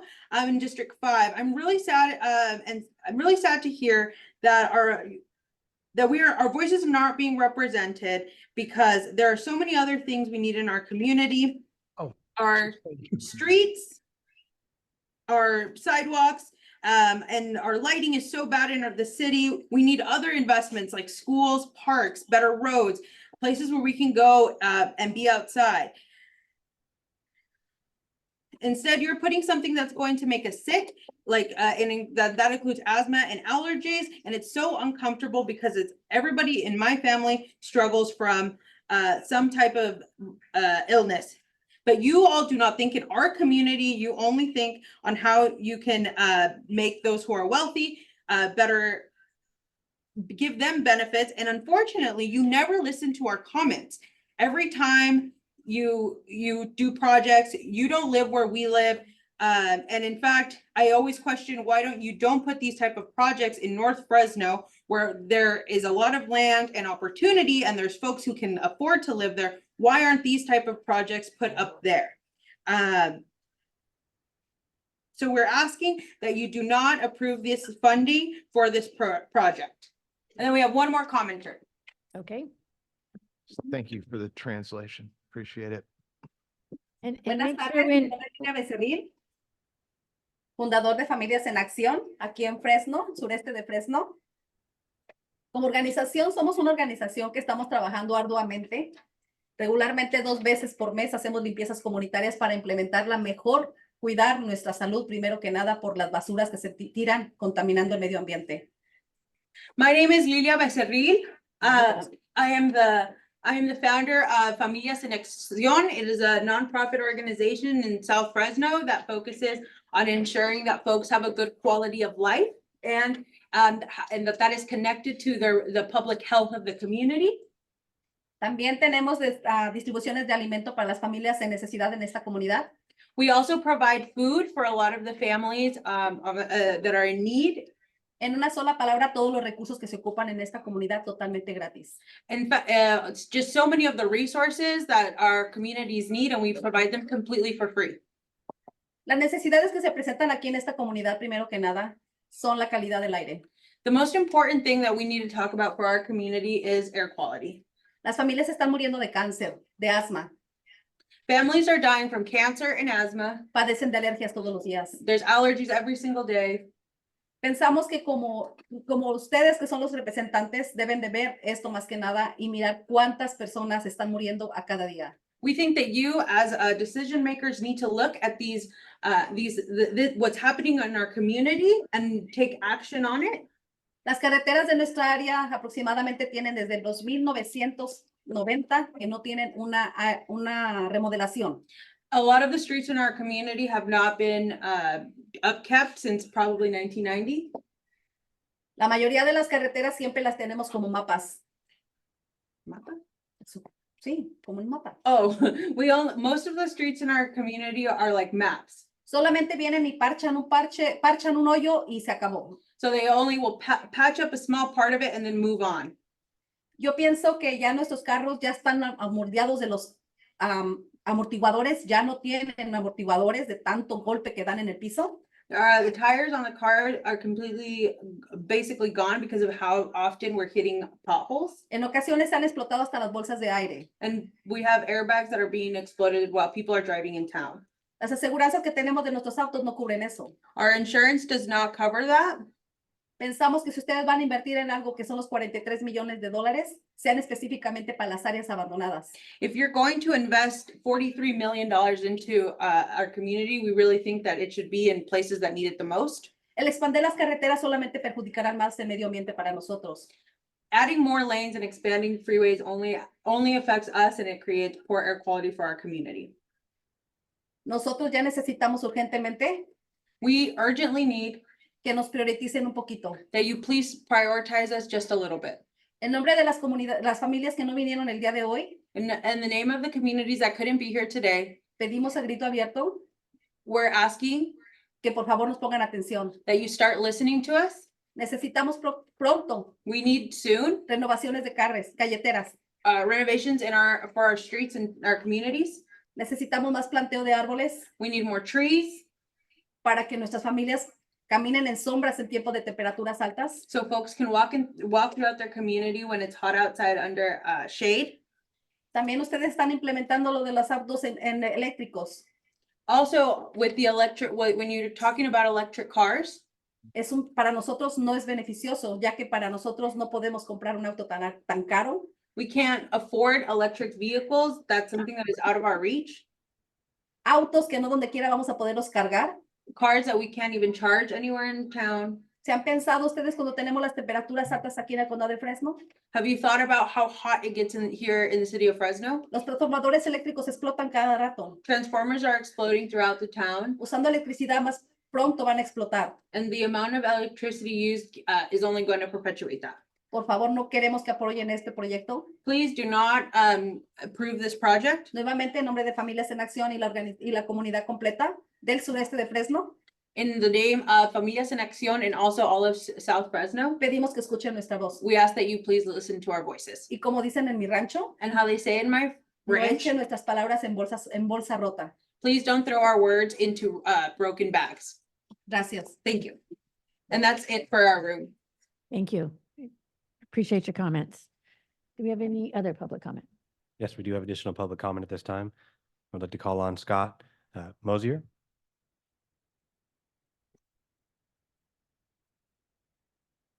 All right, good afternoon, Madam Chair and Commissioners. My name is Scott Mosier. I serve as Public Works Director for the City of Fresno. And appreciate you considering this item. I wanted to emphasize our Fresno City Council approved the freeway agreement for the North Avenue project the last month. I think the slide noted December 2024. That's actually December 2023. That occurred on the 14th. Want to emphasize that this project as proposed, it is consistent with the adopted City of Fresno general plan for land use circulation, particularly circulation element. It's also consistent with our adopted active transportation plan and complete streets policy. The project will construct bike lanes and construct sidewalks. Today, the antiquated interchange from the 1960s, which was built at a time when it was a very rural area, it represents a gap in the system for residents or employees of the area. It's also this, as noted previously, it was identified in the voter-approved Measure C ballot measure. We regularly as a city hear from residents and employers concerned about the backups on the freeway mainline. If you travel the 99 corridor, you will note at this location, traffic is regularly backed up and stopped into the outside travel lane and on the shoulder of the freeway. So that's a big concern, especially with fog and rain, nighttime conditions. Project would replace the stop signs with traffic signals, provide improved lighting in the area, and once again, a significant improvement in pedestrian and bicycle infrastructure that we're very, very supportive in. Also, one speaker did note very accurately, there's significant deferred maintenance in the community, but this project would also benefit city streets with several $millions in deferred maintenance on North Avenue approaching the overcrossing and on Parkway Drive. So want to thank you for your time today and the chance to provide just input and support from the city of Fresno. Thank you, Scott. Do we have additional comments? Yes, we do have a few more this time. Next, I'd like to call on Mohammed Alimi.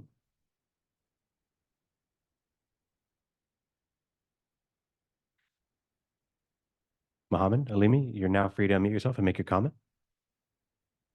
Can you hear me? Yes. Oh, sorry. So this is Mohammed Alimi. I serve as Design Division Manager with Fresno County Department of Public Works and Planning. I'd like to express our support for this project, especially with regards to American Avenue interchange. As Mr. Phelps and Mike indicated, this interchange not only is deficient, but also lacks movements in all four directions. So there is a lack of on-ramp to southbound 99 and off-ramp to northbound 99. So it pushes more traffic toward the Cedar and North interchange. And that interchange has its own challenges. So that's why we have more accidents in that area. So to improve the circulation of the trucks and all the vehicles along 99 corridor, we really like to see this project move forward. As Scott mentioned, it is part of the Measure C expenditure plan. So it's been in the works for the past 20 years. And we really ask the CTC support to move this project funding forward. Thank you. Next. Yes, up next, I'd like to call on Bernard Jimenez. Good afternoon. Yes, we can hear you. Go ahead. I think we lost you, Bernard.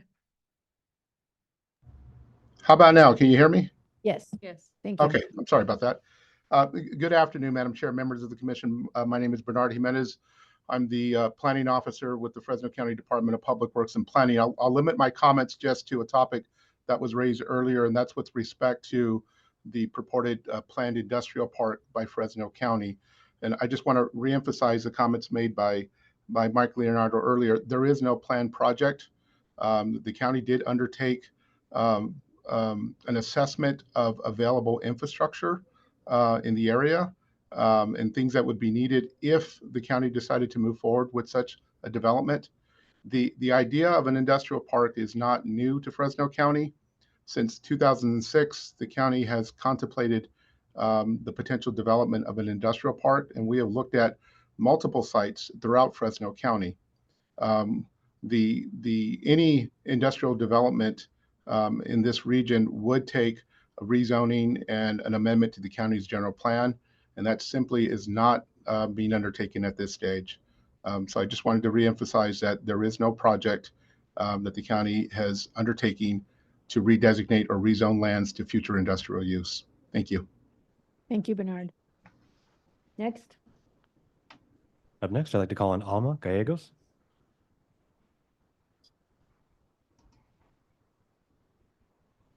Can you hear me? Yep.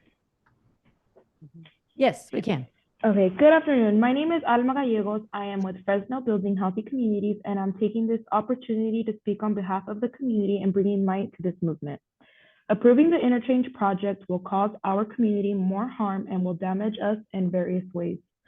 Not only will our neighborhoods be flooded with more industrial caused traffic, which will also involve our schools in the area, but this will also add to our pollution melting pot. Those living in these affected neighborhoods should have a say in this movement. This does not benefit those living in our community. Thank you. Thank you. Next. Up next, I'd like to call on Eric Payne. Good evening, good afternoon. My name is Eric Payne. I'm the Executive Director of the Central Valley Urban Institute, and we are a policy advocacy research and action institute that centers the needs of low-income families across the Central Valley. But this particular item is a little more personal because I'm a resident of the impacted neighborhood. So much so that I volunteer my time as a resident commissioner on the AB 617 commission for the San Joaquin Valley Air District. But I rise to stand to speak before you, to speak in opposition of this item. We recognize that community has not been a We lost you, Eric. Are you still there?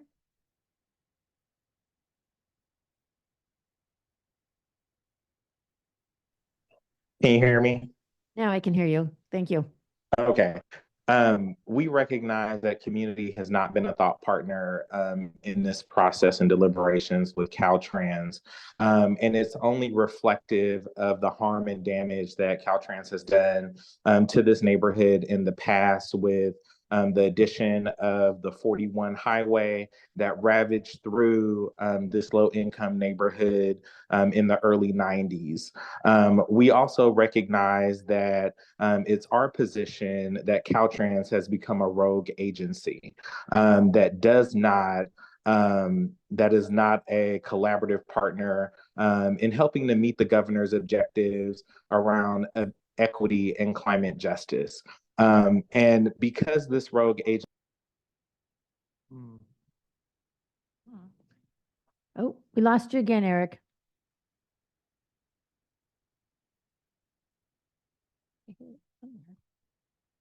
Looks like he got disconnected. Are you there, Eric?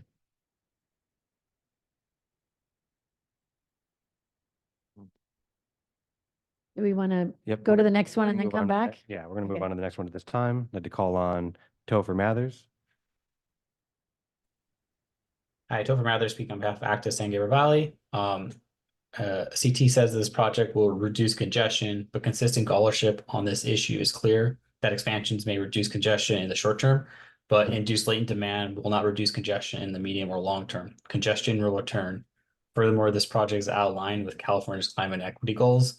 It will increase pollution in a non-attainment area. And this highway expansion is part of a consistent pattern of Caltrans projects that ignore science and expand capacity that undermines the state goals set by CAPDI, scoping plan, and more. Thank you. Thank you. Are you back, Eric? We're going to try Eric one more time. My apologies. If you're unaware, the California Public Utilities Commission issued my neighborhood as also a barrier to broadband access through digital redlining in the early 80s and 70s. So we are aware. Excuse Yes. my broadband connection. But I wanted to just close with my statements that center. We would ask that the CTC send back this recommendation to our FCOG for further deliberations and partnership and thought process with the community. But we would also ask that the CTC turn up the volume on these issues that we've outlined.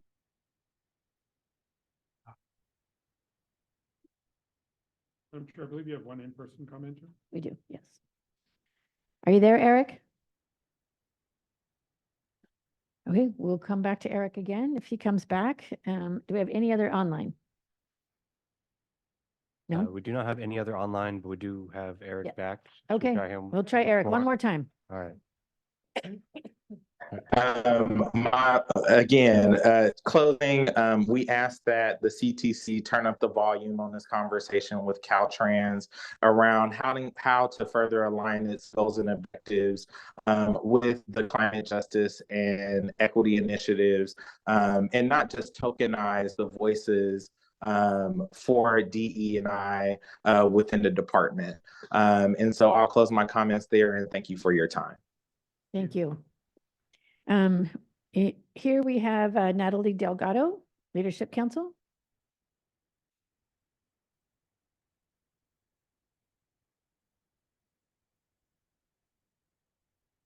Welcome.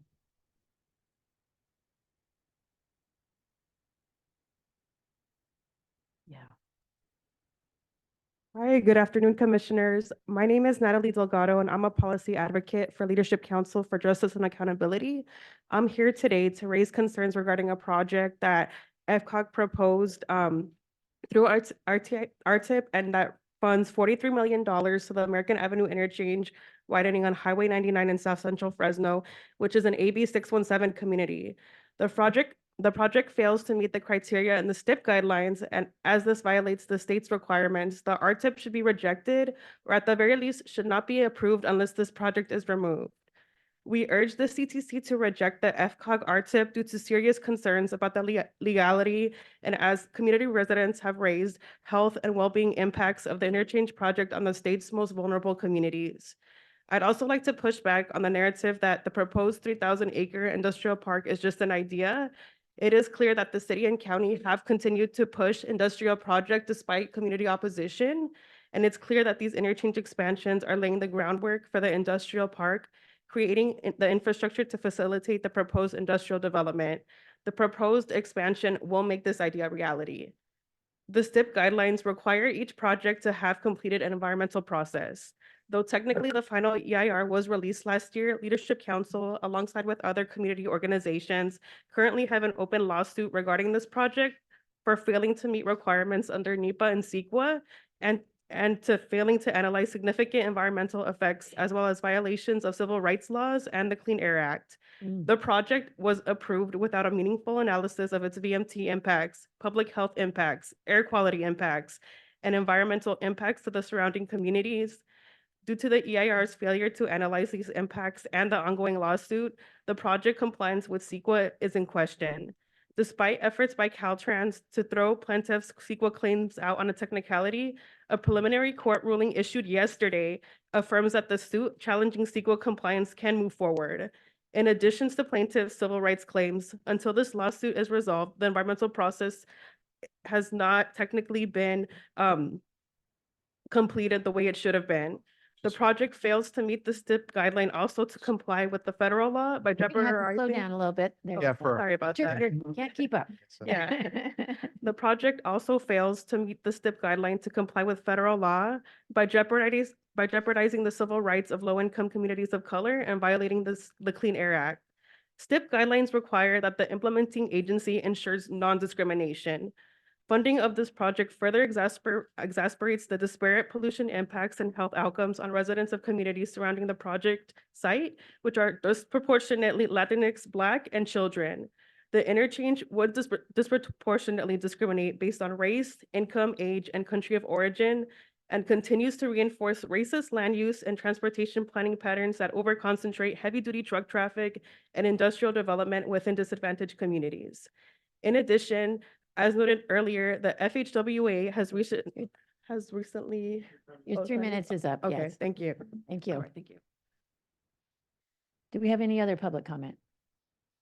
Yes, thank you, Chair Eager. We did receive one additional request from one of our virtual attendees, Carter Rubin. Good afternoon, commissioners. My name is Carter Rubin with the Natural Resources Defense Council, and I would like to join the speakers from the Leadership Council for Justice and Accountability in urging you not to approve Fresno COG's RTIP in the STIP if it includes funding for this project. Thank you. Thank you, Carter, and thank you for speaking slowly. We appreciate it. Do we have any others? I do not see any other request. Okay, do we have any other comments from commissioners? I had a question. Okay. I wanted to ask if you could come back up to the mic, the questions about air quality and where these lawsuits are. This is just a hearing today, so we're not approving or disapproving anything, but I wanted it to come from you as well, rather than only in public testimony, where we are and what the situation is in terms of the air quality analysis. I did address this in my presentation, but I will mention again. Thank you. So the project, absolutely. Thank you, Commissioner, for the question. The project has been environmentally cleared for both NEPA and CEQA with no findings of overriding consideration, all impacts mitigated. FHWA also provided project level conformity determinations in October of 2022. Please slow your pace for the interpreters if you can. Of course. Okay. That conformity determination is being recirculated to remedy concerns and complaints about procedural violations. However, there is no new analysis being conducted. And right, and so no, in plainer English, the EIR is not being opened back up. It's being recirculated for public comment for an additional period of time, but there is no new analysis on Caltrans's part or on the part of the Federal Highway Administration. And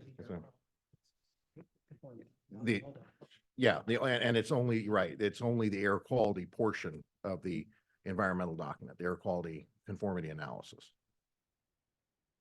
Okay.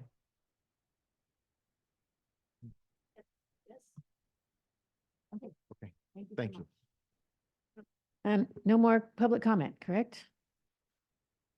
All right, then we will take a 10-minute break right here. We'll come back at 3:10. Thank you.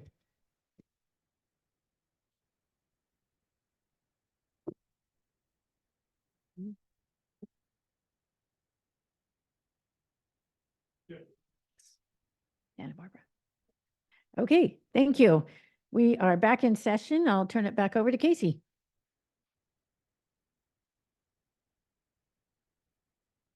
Thank you, Chair Eager. So we're going to, up next is Santa Barbara County. Santa Barbara proposes to program $19.352 million to two new projects, which is just below their target.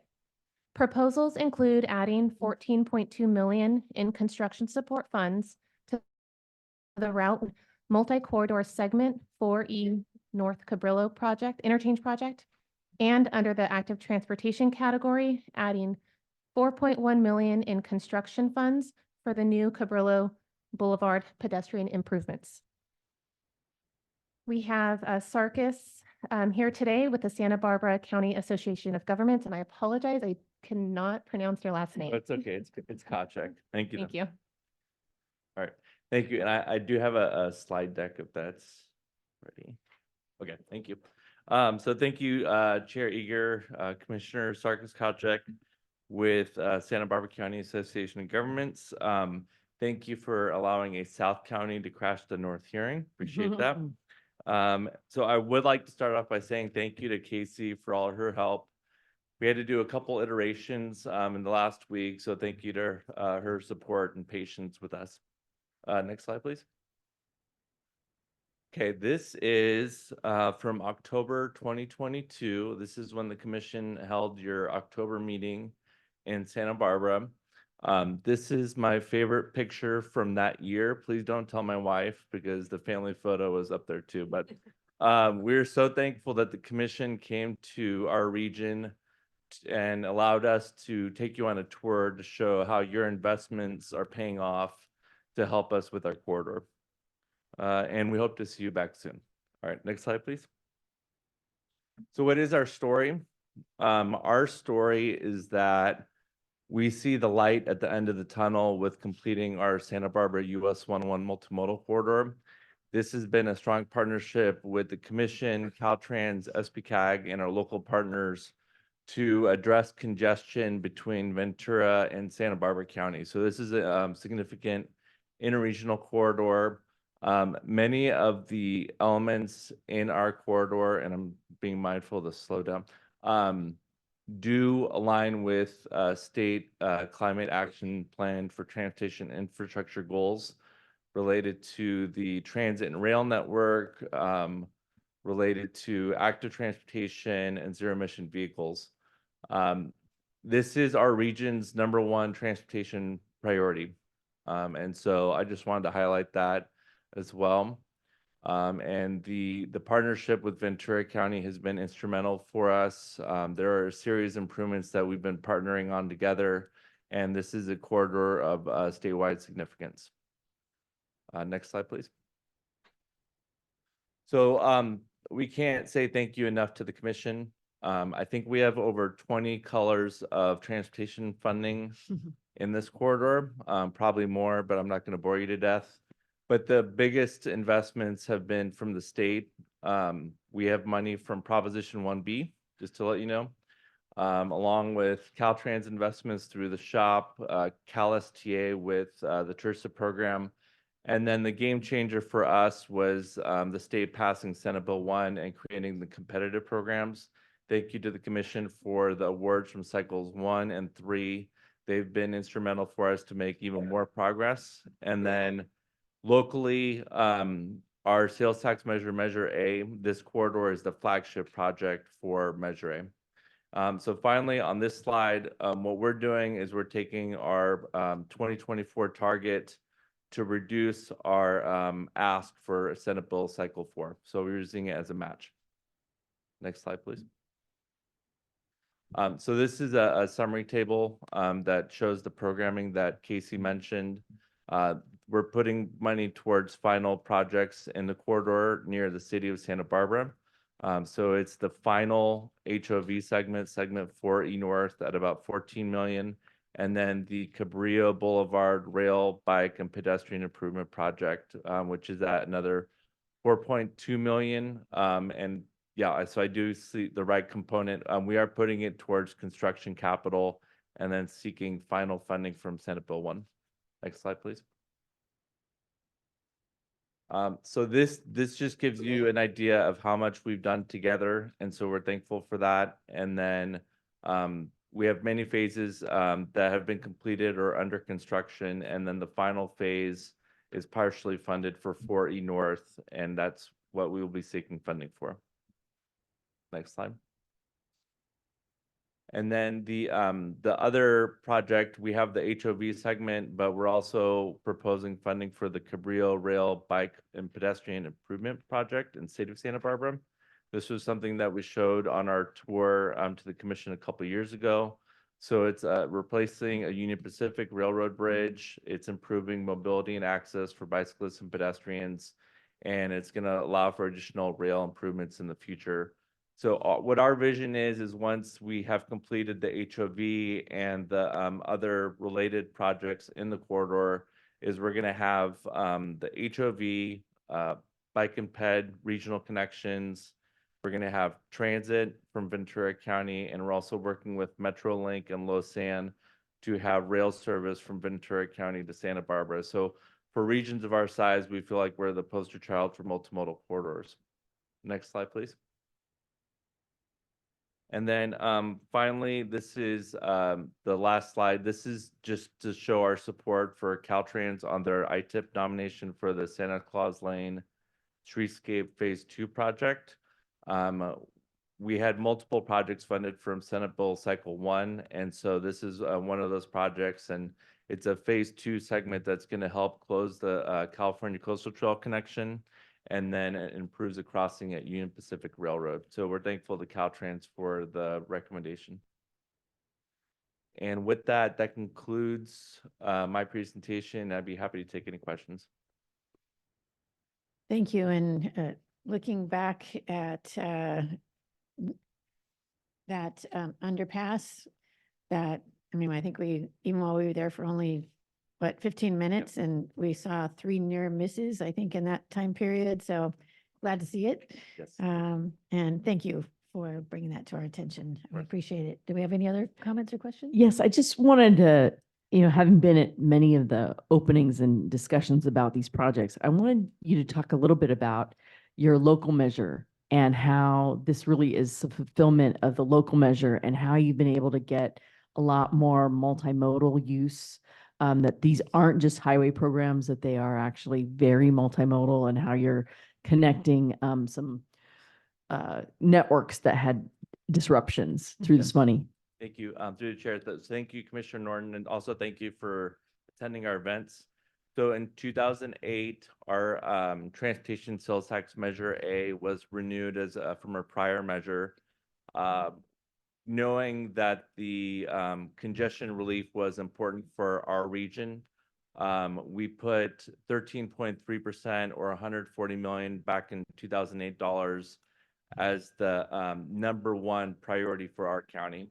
And then we've been able to use that as leveraging for other projects. So what we've been using the money for is the match for Senate Bill 1, but we've included these other local projects that are being funded with SB 1 to help close gaps on the California Coastal Trail. But there are also other investments that the CTC is making through the active transportation program that our cities are implementing. So what you're gonna be able to do is go from city of Goleta and UC Santa Barbara all the way down to Ventura County on this bike facility that we're proposing. It's great. Thank you so much. Congratulations, by the way, on that bike trail. Do we have any other comments or questions from commissioners? Do you have any public comment?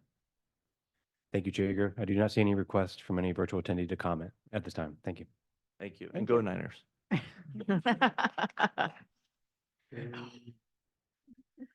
All right. Yeah, really. Casey? Okay, next we're going to cover the Sacramento Area Council of Governments, also known as SACOG. SACOG covers the 4 counties of the Sacramento region. You can find the individual counties listed on the following pages in the hearing book. Sacramento is on pages 53 and 54. Sutter, pages 84 and 85. Yolo, pages 93 and 94, and Yuba, page 95. The law permits SACOG to pool its county shares for a STIP period by adopting a resolution and submitting it with its RTIP, provided that the amount of any county share advanced or reserved is no more than 15% of the county share. This means that, just like the rest of the state, every county is guaranteed its share in the long run. But there is a little more flexibility between counties in the SACOG area than in the rest of the state. The SACOG resolution allows the pooling of the county shares, conditional on the 85% to 115% adjustment rule. Overall, SACOG is proposing to add programming totaling $44.4 million, which is $45.2 million below their target. Sacramento is proposing to add 4 new highway projects, 1 transit project, and 2 new active transportation projects totaling $27.6 million. Most of the proposals are in the first 2 years of the STIP. They are also proposing a project in their RTIP from Mono County, which is a payback from a prior loan. 1 carryover project is being moved from Sutter County to Sacramento, and the proposal seeks to advance the project to the current year, which is outside of the 2024 STIP cycle. Sutter is proposing to program 2 new projects totaling $8.6 million in the first 2 years of the STIP. They are also proposing to delete 1 project from Sutter's shares and adding it to the Sacramento shares. Yolo is proposing to add 2 new projects totaling $7.6 million in the first year of the STIP. And Yuba is proposing to delete 1 project totaling $8.7 million from Yuba's shares and adding it to Yolo County's shares. And that concludes my comments, and I'm going to hand it over to James Corliss. He is the Executive Director of the Sacramento Area Council of Governments. Well, Chair Yeager, Commissioners, thanks so much for having me and having all of us to come before you today. I am James Corliss, Executive Director of the Sacramento Area Council of Governments. Miguel Mendoza is here. If you have any really tough questions, Miguel is happy to answer them. I also want to just, that was a great tee up as you've been doing all day, Casey, on who we are and sort of the counties. So we're a 6-county region. We're the RTPA, the state RTPA for 4 counties. So that's Sacramento, Yolo, Yuba, Sutter. Our 2 partners, one in the back here, Woody DeLoria from the El Dorado County Transportation Commission and the Placer County Transportation Planning Agency. So we're 6 counties with the RTPA for 4, and we're here before you today, of course, to talk about our RTIP. Just got a few slides. If you can go to the next slide. I want to actually just start with a little bit of context for what these projects are and why they're so important. as you know, every 4 years, we update, all of us update our long-range transportation plans. And those are critical. Those are really the framework, the strategic plan, if you will, for our region, not just in transportation, but also in growth, housing, jobs, and development. And we're in the middle of our long-range plan update. We're pushing it out 10 more years to the year 2050. We actually had to seek state legislation last year to extend the life of our plan because for various reasons. One is to do much deeper engagement. We're calling it the blueprint, which you can see here. We had a big workshop in Folsom, California last summer with 300 people attending. We want to do deeper engagement. It is not going to be easy to reach our greenhouse gas target and our reduction target from the state, but we are absolutely committed to doing so. And so we want to be able to have these conversations and do a much better job, frankly, of engaging a lot of community-based organizations and a much wider variety of partners than we have in the past. So these projects nest into our long-range plan and our vision for our region, which we will be adopting in 2025 because of AB 350 was signed by the governor and we got that extension. So next slide, please. So as we think about our blueprint, we've also, let's go one step lower down. Our board, our Council of Governments has adopted a triple bottom line framework for actually how we guide our investments and how we think about transportation projects. By no way have we figured this out. We have a triple bottom line policy framework of equity, economy, and environment, and we don't want to necessarily trade off those things. We want to try to maximize what are investments, right, that can promote social and racial equity and inclusiveness, economic prosperity, and environmental sustainability. And yes, I know what you're asking. That is Dusty Baker. Plain Dusty is our own, along with Greta Gerwig and many others. Nice. There's a lot list of famous characters you don't even know about. Well, if you could slow down a little bit for the translation as well. I knew that would be a problem. Knew that would be a Not problem. alone. Okay. But we take this triple bottom line framework very serious, and we are trying to figure out, and we have very active conversations right now with our board. We're actually convening every public works and planning director in our region to figure out how we can better embed equity, economic prosperity, and environmental sustainability in all the funding that we award. So next slide. So again, Case did a nice job of giving you the highlights of our RTIP, our request. Those amount to 10 projects in our RTIP across 3 of our 4 counties that we cover through being the Regional Transportation Planning Agency. And as you'll see in a second, they're really focused on safety, complete streets, fix it first, and maintenance, and one of our major transit corridors that has a ton of housing and transit-oriented development potential. This slide in front of you is one of our arterials, Power In, which actually starts up in Sacramento County and heads south down towards Elk Grove. We have many of our arterial corridors that are substandard. They are dangerous. They have no sidewalks. They have no protected or buffered bike lanes. And they are in dire need of maintenance, but also safety upgrades. So next slide. So our total investments to round all this out is $26 million in pavement rehab and complete streets, $23 million in safety improvements, things like the Alta Arden Expressway in unincorporated Sacramento County that I can tell you is right by my kids' high school. It's horrible. It's dangerous. There's no sidewalks. We have a lot of very low-income people and recent refugees that have resettled in a lot of our suburban communities, and they are walking on the side of the road with no sidewalks. So we can't get these investments in fast enough. I mentioned the light rail line. I know you've been to Sacramento many times, and I think it's been a while. Maybe we hosted you out in Placer County and Roseville. We'd love to have you come back and see some of these investments. Our light rail station improvements are along our Gold Line, and our Gold Line goes from downtown Sacramento east out to Folsom. We are double tracking that through investments through SB1. We anticipate getting 15-minute service on that Gold Line, and we are also buying all new light rail vehicles and replacing our current light rail assets and our trains, which honestly should be in a museum rather than actually running on tracks. Those are all being made down at the Siemens facility in South Sacramento, and we should have those up and running this summer. So brand new trains, low floor, so the station improvements to do the low floor, and 15-minute service out in our Gold Line, which is hugely. I'm going too fast. Slow down. tons of opportunity in our gold line for a lot of our infill development, which is part of our sustainable community strategy and part of our ability to meet our greenhouse gas target.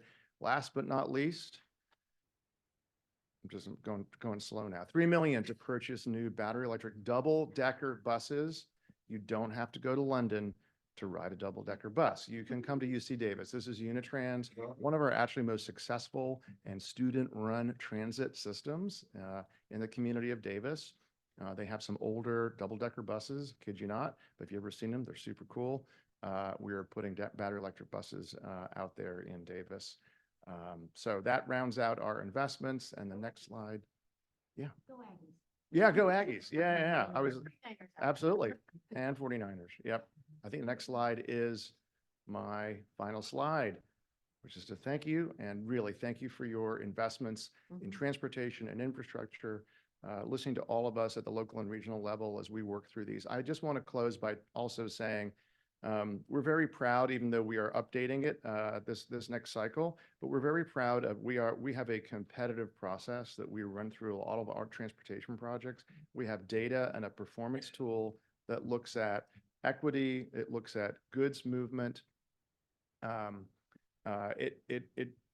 These projects that we have in front of you this afternoon are actually run through that analysis and that tool. And those completely link back to our blueprint and our long-range plan. So very proud of that and happy to answer any questions. Thank you. Do we have any questions, comments from commissioners? Do we have any public comment? I do not see any request for public comment on this item. Thank you. So I think that's it. Yes. Thank you so much. Good. I think Tanisha wants to talk about how do we talk slow and Yes. So a couple of tips. One thing that is really hard to do as an interpreter is when we give very long soliloquies and we don't stop in between to give a chance to catch up because they are interpreting in real time. So as we keep going, they're having to remember the first thing we said and the 30th thing we said. And so if we take some breaks in between our sentences to allow our interpreters to catch up, to allow them to keep the audience engaged that is with us, that will help us a lot, I think. Thank you.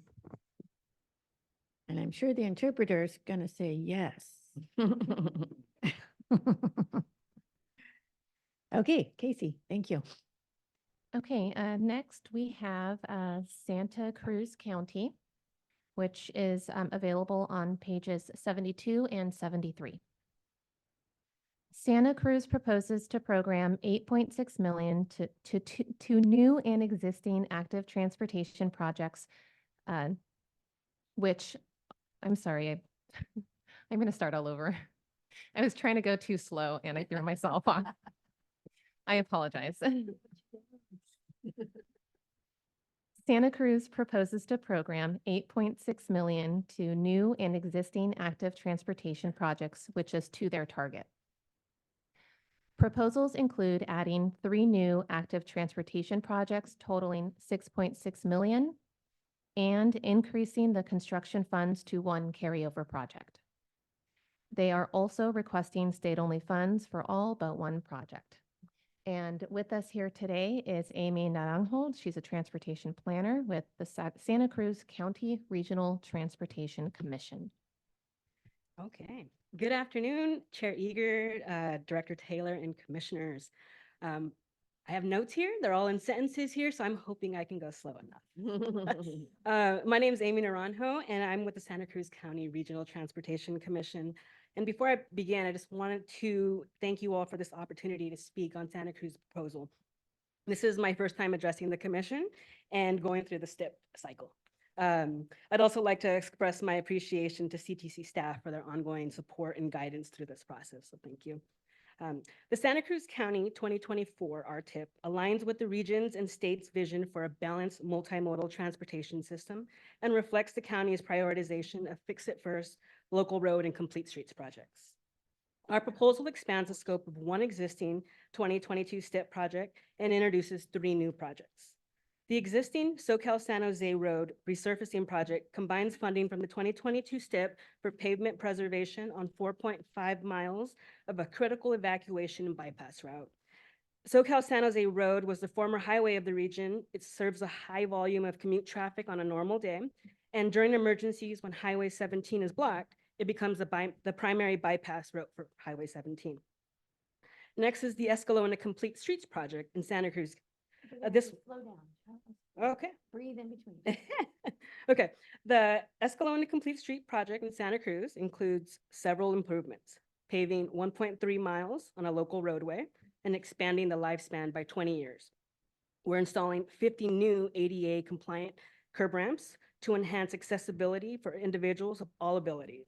And then we're completing the sidewalk network for uninterrupted pedestrian access. The next projects are the Glen Arbor Road and Felton SLV Schools Complete Streets projects. These are new community identified projects.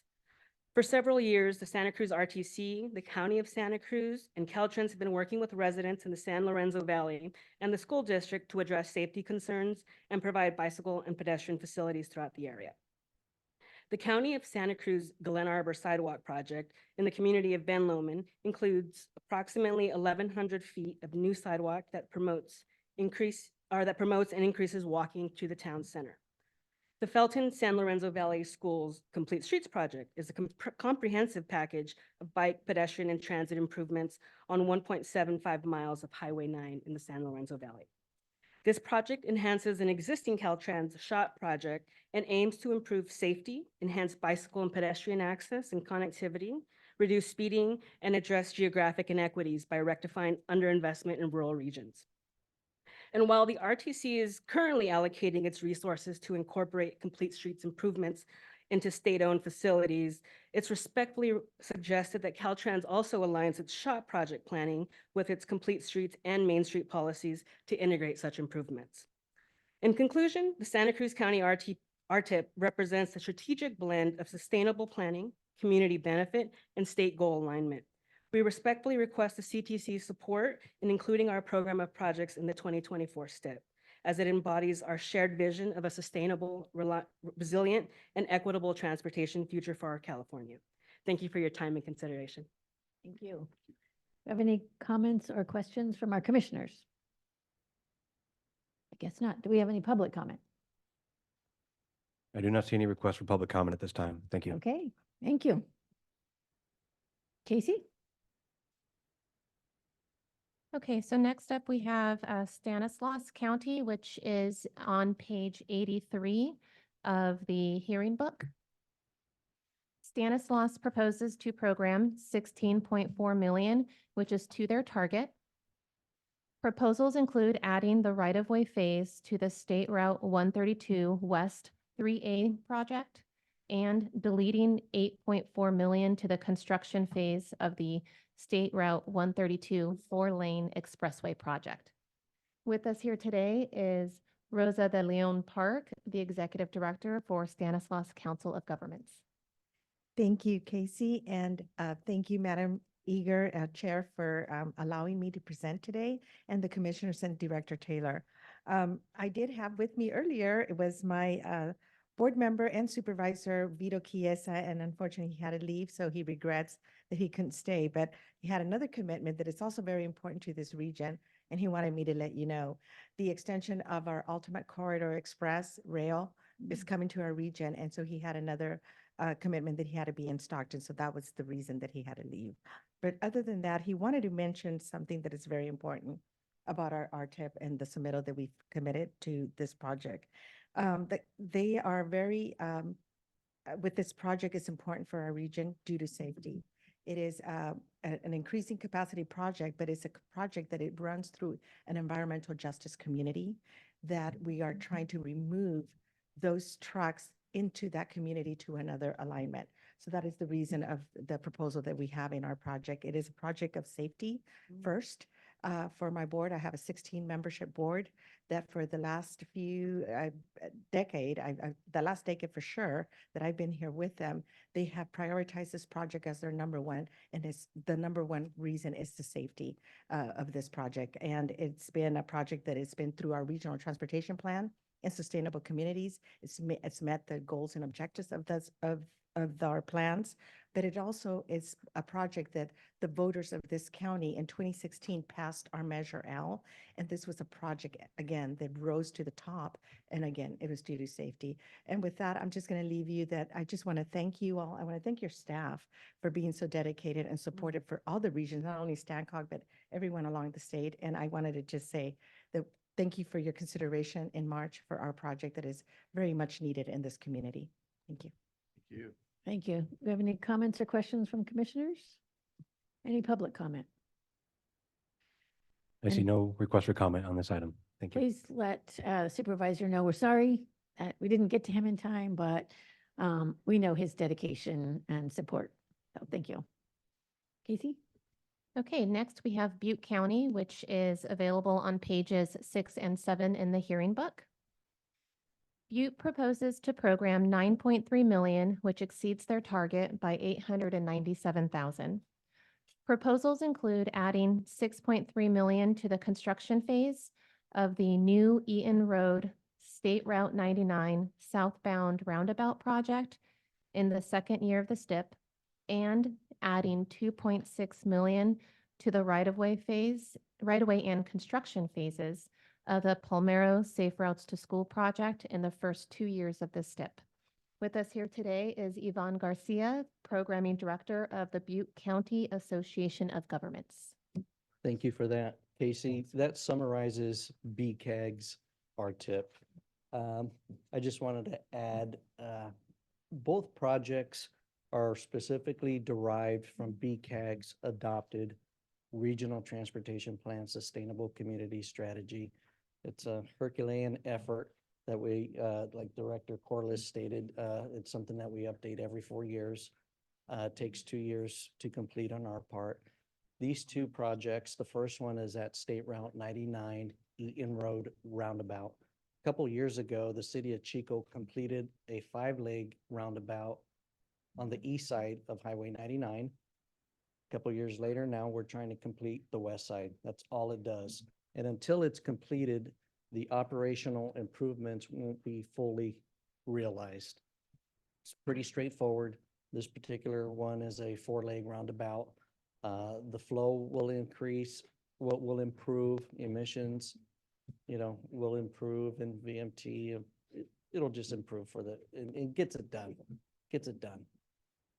The second project is in South Oroville, socially, economically depressed area. All we're trying to do is improve the conditions for all the kids around the Palermo Middle School. Pretty straightforward. At the end of the day, I am about 1 million over programmed, but it gets these two projects done. Pretty straightforward. Happy to take any questions. And sorry, what is it that you're going to, how is that going to help the middle school? Can It's you talk a bicycle little and bit about that? pedestrian improvements around the perimeter of that school in South Oroville. It'll be a Getting separate. from the neighborhood to the school. Correct. okay. It's just I think the last page of the handout right there, there's an aerial and you can see the school grounds. It just goes all the way around it. Okay. So it'll be a buffered bike lane with curb gutter and sidewalk improvements. It's been a long effort for the county who really doesn't have staff resources or the financial resources to get it done. They've been plagued with Oroville dam crisis and the campfire impacts and everything else and the lack of resources. So we're just trying to get them over the hump for right of way and construction and be done with it. And does this connect to other bike lanes and pedestrian areas, or is just this? Not really, because it's so far removed in the South County. So this really just gets that whole area done. It does connect, low income housing and the kids and just gives them a safe passage. Okay. Thank you. Any questions or comments from commissioners? Do I have any public comment? I see no request to comment on this item. Thank you. All right, thank you. Casey? Okay, next we have Mendocino County, which is available in the hearing book on pages 34 and 35. Mendocino is proposing to add 2 million to one new local road rehabilitation project in the first year of the STIP, and adding 15.1 million to the construction phase of 2 carryover projects, 1 in the highway and local road category and 1 under active transportation. This proposal exceeds its total target by 5.7 million. And staff will verify eligibility under the Street and Highway Code section 188.8J, which I can describe if you'd like. I will go ahead and describe that. So Street and Highways Code section 188.8J allows areas with a population of 1 million or less to request their shares 200% beyond, will request 200% beyond their current shares. And so in this case, what we need to verify is if the overage of let's see, what is the overage? If their overage is eligible under that section 188.8J, correct. And with us here today is Nafili Barrett. She's the Executive Director of Mendocino Council of Governments. Right. Thank you, Casey. Good afternoon, Commissioners. I am Nafili Barrett, Executive Director of the Mendocino Council of Governments. I will try to speak slowly. Thank you for this opportunity to speak to you today about the Mendocino County Regional Transportation Improvement Program, and thanks to staff for their ongoing help and support. Projects in the RTIP focus on safety and operational improvements on both the local and state system, as well as system preservation. They represent improvements across multiple modes and throughout the large Mendocino County region. MCOG's 2024 RTIP proposes to program $17,507,000 to new and existing projects. Although this does exceed our target, we believe that making existing STIP projects whole and strengthening critical projects funded with other sources are worthwhile reasons to exceed our target. And exceeding our fund estimate target is very unusual for MCOG. In fact, in many cycles, we have programmed well below our target in an effort to set money aside for needs that exceed available funding levels. With limited funding availability, it often takes us multiple cycles to save enough funding to be able to fully program projects. We're very excited to finally have the chance to fully fund some projects we've been working toward for many years. I'll tell you about the 3 projects that account for all of our new programming proposed in the 2024 STIP. Our largest investment in this STIP cycle is the North State Street Intersection and Interchange Improvement Project. This project will create roundabouts at 2 adjacent intersections that link North State Street, an arterial in the county's road system, with US 101 at one of its busiest interchanges through the Ukiah area, which is the county seat and most populated area of our region. These intersections support low-income communities, commercial and employment centers, schools, and the larger Ukiah Valley area. This road segment currently has an accident rate 3 times the state average. The roundabouts will significantly improve operations at these sites on both the local and state facility and improve safety for all modes. These intersections are currently very wide with either long, unsafe crossing distances or no crossing opportunity at all. With the installation of improved crosswalks with pedestrian islands at the entrances to the roundabouts, pedestrian safety will be improved. It will provide safer multimodal access to an area of recently expanded affordable housing to the west with commercial areas to the east. The project will reduce vehicle backup onto the freeway shoulder at busy times caused by traffic unable to safely and easily transition from the off-ramp to the county road. The project has been developed through multiple planning efforts that included community engagement. This project has been identified as a priority in our regional transportation plan since 2010. Project development was first programmed in the STIP in 2014, but delayed as a result of the 2016 negative fund estimate.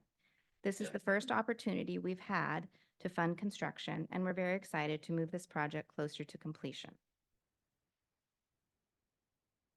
The second project is another existing STIP project, the Wallala Downtown Streetscape, which will provide bicycle and pedestrian facilities where none currently exist, add enhanced crossings, and reduce conflicts on State Route 1 through the small community of Wallala, where the state highway serves as Main Street. This community is the only area of employment, services, groceries, and retail for a large area of the south coast of Mendocino County. This project has been in development for many years and also originated from multiple community planning efforts with extensive public engagement, including one of the best attended public workshops that I've ever seen in my 23 years with MCOG. Project development has been primarily funded with RIP funds. MCOG was successful in securing Cycle 6 ATP funds for construction. Since the time of that grant award, Caltrans, which is the implementing agency, has identified cost increases, which we're proposing to fund with STIP funds. You're going to have to speak a little bit slower. Oh, sorry. I was trying. I think I started speeding up as I went along. Okay. The timing of these funds is critical to align with the ATP funds. As you can imagine, after many years of development, the community is anxious to see this project move forward. And the last project proposed for new programming is a new project. The Mountain View Road Rehabilitation Project will preserve the life and enhance the safety of a roughly 24-mile critical connection between the remote communities of southern coastal Mendocino County and the important services and destinations of inland Mendocino County. The County of Mendocino will be primarily funding this project with RMRA funding. The addition of the $2 million in RIP funds allows the county to provide a more durable improvement in the segments of Mountain View Road with steep grades and sharp turns that tend to degrade more rapidly due to the heavy lateral forces such as from loaded trucks and cars turning sharply. Keeping Mountain View Road safe and drivable is critical not only because it provides a much more direct route to our South Coast communities, but it also serves as an alternative east-west corridor to State Route 128, which experiences frequent closures due to flooding, which actually happened just this last weekend, and is only expected to continue with climate change.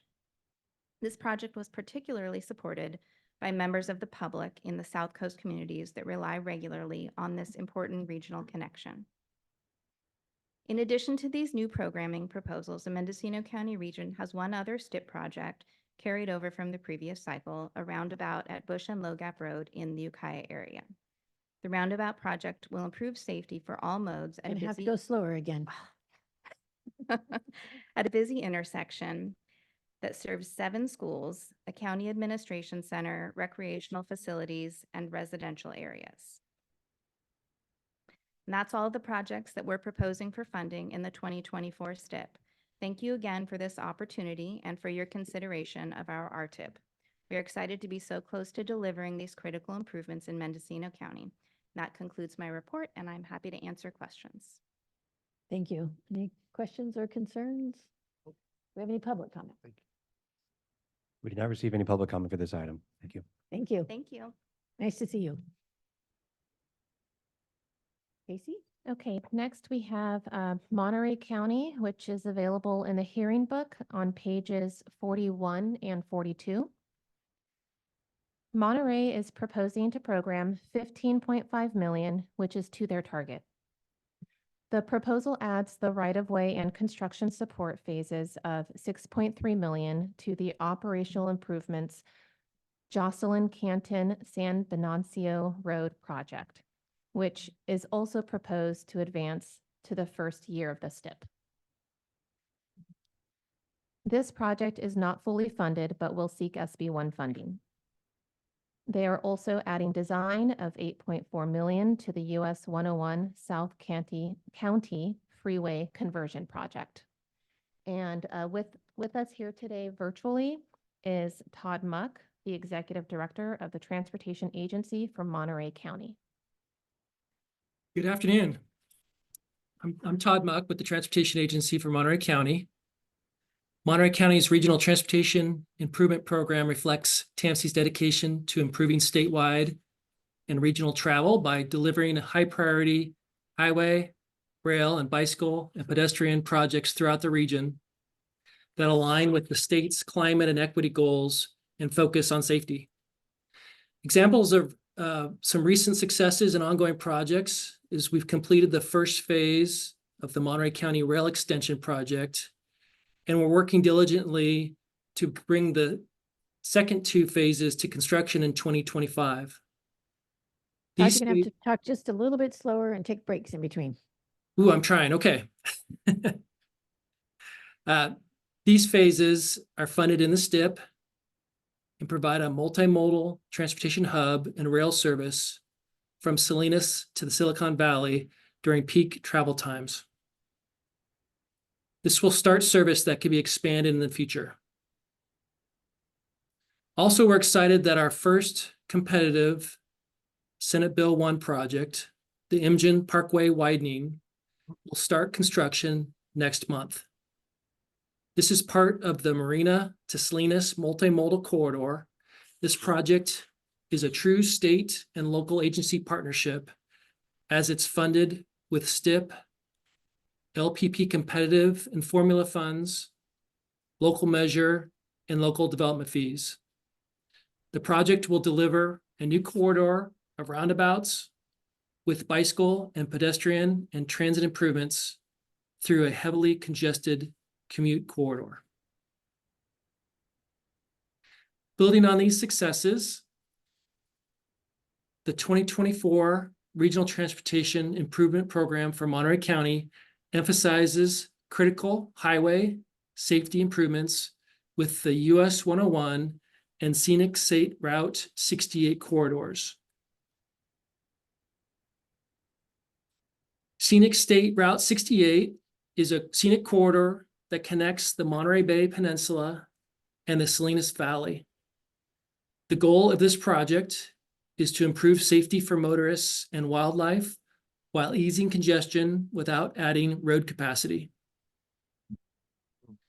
Proposing to use roundabouts to reduce conflict points, most associated with injuries and fatal collisions. And there's a series of wildlife undercrossings that will promote safe passages for wildlife between the Fordor National Monument on the north and the Los Padres National Forest on the south of the corridor. The project is currently in its environmental phase, and final design is already programmed in the STIP. We're proposing a combination of Measure X and STIP funds to match a Senate Bill 1 Congested Corridors grant this summer. The US 101 south of Salinas project is located between Main Street overcrossing in Chular and the Airport Boulevard overcrossing in Salinas. This corridor provides access to California's Central Coast agricultural operations. It's a freight route in Monterey County. It's significantly important to the movement of agricultural products and to commuters along the Salinas Valley.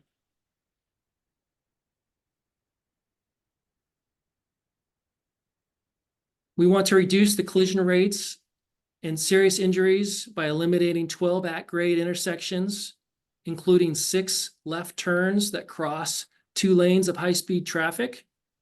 Tragically, this Monday, a man died at Spence Road, taking a left across US 101, trying to get home to Soledad. Just emphasizing the need for this project. The project's in its environmental phase, which is funded in the STIP. We're proposing to program a combination of Measure X and Senate and STIP funds to fully fund the PS&E phase. TAMC would like to express its support for maintaining ITIP funding for the Coastal Positive Train Control and the King City Rail Station in the 2024 ITIP. We hope these 2 projects are part of the rail project reserve proposed in the ITIP. King City's rail platform and multimodal transit center will bring new mobility opportunities to an underserved rural community, increase connectivity, provide access to jobs and services benefiting low-income and underserved minority communities. TAMC's committed SB 125 funds to other fund sources to help facilitate this project. The Central Coast Positive Train Control Project will close the last remaining PTC gap in the state's passenger rail network. This segment of PTC is required for initial service to Salinas and for future additional coastal service throughout Monterey County, connecting the Central Coast to future high-speed rail. TAMSI's partnership with the CTC and Caltrans has been integral in delivering projects, facilitate the movement of goods and people that sustain our economy and our quality of life. We look forward to continuing this partnership with the 2024 STIP and the SB1 programs. Thank you. Great, thank you, Todd. Have any comments or questions? Any public comment? I see no request for public comment. Thank you. Casey? Okay, next is Humboldt County, which is available in the STIP hearing book on pages 17 and 18. Humboldt is proposing to program 10.5 million, which exceeds their target by 1.2 million. Proposals include adding 2 new local road improvement projects totaling 3.4 million, 4 new active transportation projects totaling 4.6 million, and adding additional phases to carryover projects, which total 2.2 million. Most of their proposals are in the first 2 years of the STIP. With us today virtually is Beth Burks, the Executive Director of the Humboldt County Association of Governments. Good afternoon, Chair Eager, Commissioners and Director Taylor. I am a notoriously fast talker, so I will do my very best to slow it down. I'll read from my notes and see if that can do it. I really do appreciate the opportunity to present a bit about the Humboldt region's RTIP because we're pretty proud of what we're able to accomplish with the limited funds that come to our region and the way that our region works together and collaboratively each cycle to develop our RTIP. This cycle, as Casey mentioned, we are asking to exceed our target by about 1.2 million, but I assure you that we can do a lot with 1.2 million. The benefits that we're looking for that have been identified in our regional transportation plan, which we very affectionately call VROOM, it includes the mode shift and active transportation projects that we routinely prioritize. But this round, I would say we've put a very high priority on safety, and we also have several or a couple of fix-it-first projects. Beth, you're going to have to slow down. Oh, man. The overall benefits of our plan include a new Class 1 multi-use trail through the city of Eureka. This is the Bay to Zoo Trail. Interchange improvements at 4 locations to improve safety and pedestrian access. Over 2 miles of new on-street bike lanes. Over 3 miles of rehabilitated lane miles, and 1 mile of improved sidewalks. So we managed to fit all that in by strategically funding critical phases of projects to keep them moving forward. And I want to highlight just a couple of those projects. First off is one that is really destined to become a local treasure, and that is the Bay to Zoo Trail in Eureka. This trail will be a Class 1 multi-use trail through Eureka. It starts at the Humboldt Bay Trail and goes to the Sequoia Park Zoo, connecting these 2 regionally significant attractions. Also, the Humboldt Bay Trail will become a segment of the Great Redwood Trail. So this will be a spur eventually off the Great Redwood Trail. This project has been developed over the years with robust public involvement, and it has the support of the schools along the route, which appreciate that the trail can also provide safe routes to schools. The majority of this project's funding comes from ATP grants and local funding sources. The STIP funding requested is the last piece of funding needed to make the project complete and see it through construction. Another project, which is really community driven, is the Redwood Drive Complete Street project. Sorry to interrupt. I know it's tough. Please do slow down. ASL. Thanks. The community came to the county to request inclusion into the RTIP, and we had several local organizations and individuals come and speak at our hearings in favor of this project. Redwood Drive is the unincorporated community of Garberville's main street, and it's a community that's been hit hard economically in the last few years. Perhaps unique to our region, businesses previously thrived alongside an illegal cannabis market. With legalization, The community has suffered economically as they look to figure out what's next. The Complete Street project near to Redwood National State Parks has the potential to not just improve safety for pedestrians and other users, but also to revitalize downtown. The last projects I want to mention are interchange improvement projects in 2 communities. I won't go into too much detail, but I did want to note that interchanges and highways continues to pose significant barriers to community connectivity in our region. There are at least one of these interchanges currently has no pedestrian access at all. So we are working closely with our regional partners and Caltrans to make sure that we have pedestrian access and that it is safe and practical to use, and that we can reconnect all of our communities in our region. So in closing, I'd just like to thank CTC staff, especially Casey and her team. Her attention to detail, positive attitude, and patience really do help this process go very smoothly. Thank you, and I'm happy to take any questions. Thank you, Beth. Do you have any comments or questions, Commissioner? Do you have any public comment? I see no requested comment on this item. Thank you. Okay, thank you. Okay, next we have El Dorado County, which will be on page 13 in the hearing book. El Dorado is proposing 31.7 million, which exceeds their target by 20.5 million. Their proposals include adding 2 new projects totaling 16.4 million and adding 14.9 million to the construction phase of the Route 50 Latrobe Road, El Dorado Hills Interchange Improvements Carryover Project in the 2nd year of the STIP. This proposal exceeds their maximum target of 20.5 million by 2.6 million. With us here today is Woodrow Deloria. He is the Executive Director of the El Dorado County Transportation Commission.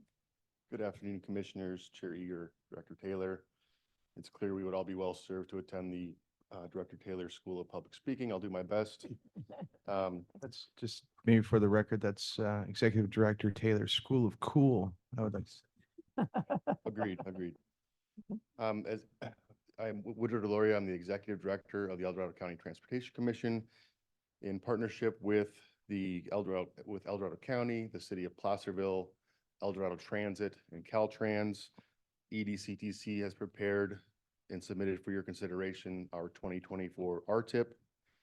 On behalf of EDCTC and all of our partners, we greatly appreciate the opportunity the STIP funding provides to advance investments along US 50, which serves as both the primary interregional transportation corridor into the southern Lake Tahoe Basin, as well as the foundational transportation corridor for the residents and commerce throughout El Dorado County. The proposed 2024 EDCTC RTIP includes a suite of interregional operational improvements. Each of the 3 projects that are included will help to advance the long-term performance of the US 50 corridor through construction and pre-construction phases of critical infrastructure facilities that have been planned for more than 30 years. Each project will help position the US 50 corridor to operate more safely and efficiently, and will accommodate connection north and south of US 50 for the expanding local active transportation network, while also providing enhanced access to public transit.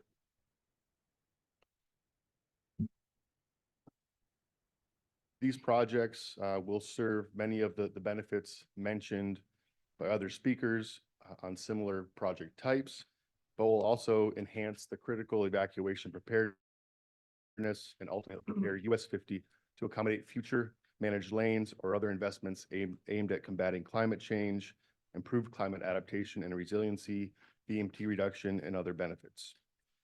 First project I'll speak to is the US 50 El Dorado Hills Boulevard Interchange operational improvements.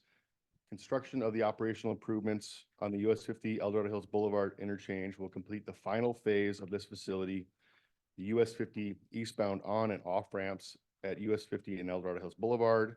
It will include safer bicycle and pedestrian facilities and a more efficient connection to a transit park and ride lot, all part of a project that was initiated more than 30 years ago in 1994. The project received state COVID relief STIP funding in the 2022 STIP cycle programmed by your commission to complete the PA&ED and PS&E phases, which positioned the project to be ready to secure STIP funding in the current 2024 STIP cycle. Environmental and design will be completed by February of 2025, and the project will be ready to list in the spring of 2025. That's a great example of a project that in El Dorado County that takes a very long time to deliver, given our small population. The formula STIP funds that we receive, it often takes us a very long time to deliver a project. And this project has been going on for 30 years, and that would be the final leg of that, or final quadrant of that interchange. The second project is the operational improvements for the US 50 Ponderosa Road interchange, phase 1A. That will include realignment of a local parallel capacity route, realignment of the 2 westbound ramps, new class 2 active transportation facilities, and improvements to the 2 existing park and ride lots. El Dorado County has programmed local traffic impact fee funding to phase 1B of the project, which will include reconstruction of the eastbound on and off ramps, active transportation enhancements, and a newly constructed park and ride lot south of US 50. The third and final project is for our 2024 STIP funding request would fully fund pre-construction of the Western Placerville interchanges operational improvements phase 2.3. Phase 2.3 will construct the westbound US 50 Railway Drive off-ramp, including completion of to the slow down now. Sorry. So phase 2.3 will construct the westbound US 50 Railway Drive off-ramp, including completion of the bicycle and pedestrian improvements that connect to the north side of Highway 50 and an existing Class 1 bike trail, the El Dorado Trail. Like the El Dorado Hills Boulevard interchange project, phase 2.3 will complete the final phase of the Western Placerville interchanges, achieving the ultimate utility and benefit of this long-planned facility. When the city of Placerville completed construction of the eastbound on-ramp, they committed to Caltrans to deliver the final westbound ramp as soon as funding would become available, programming STIP funding to phase 2 project. Very good. She needs to slow down. We're going to slow speakers down one way or the other. Prepare the project to be shovel-ready in future funding cycles. We're asking the commission to consider the advancement of these critical investments. You understand that this advancement strategy is dependent on capacity of the STIP beyond our region's target share, but feel this bold and forward-looking approach will help advance the future of the US 50 corridor in a thoughtful and meaningful way that applies the highest and best use of the STIP funds that not only benefit El Dorado County, but the greater Sacramento region. I'd be happy to answer any questions. Thank you. Thank you. Any questions, Commissioner Bradshaw? Do we have any public comment? I do not see any requests for public comment at this time. Thank you. Thank you. Casey? Okay, so up next we have San Luis Obispo Council of Governments. We have Rich Murphy with us today, the Executive Director, and he will provide his presentation for us today. Thank you.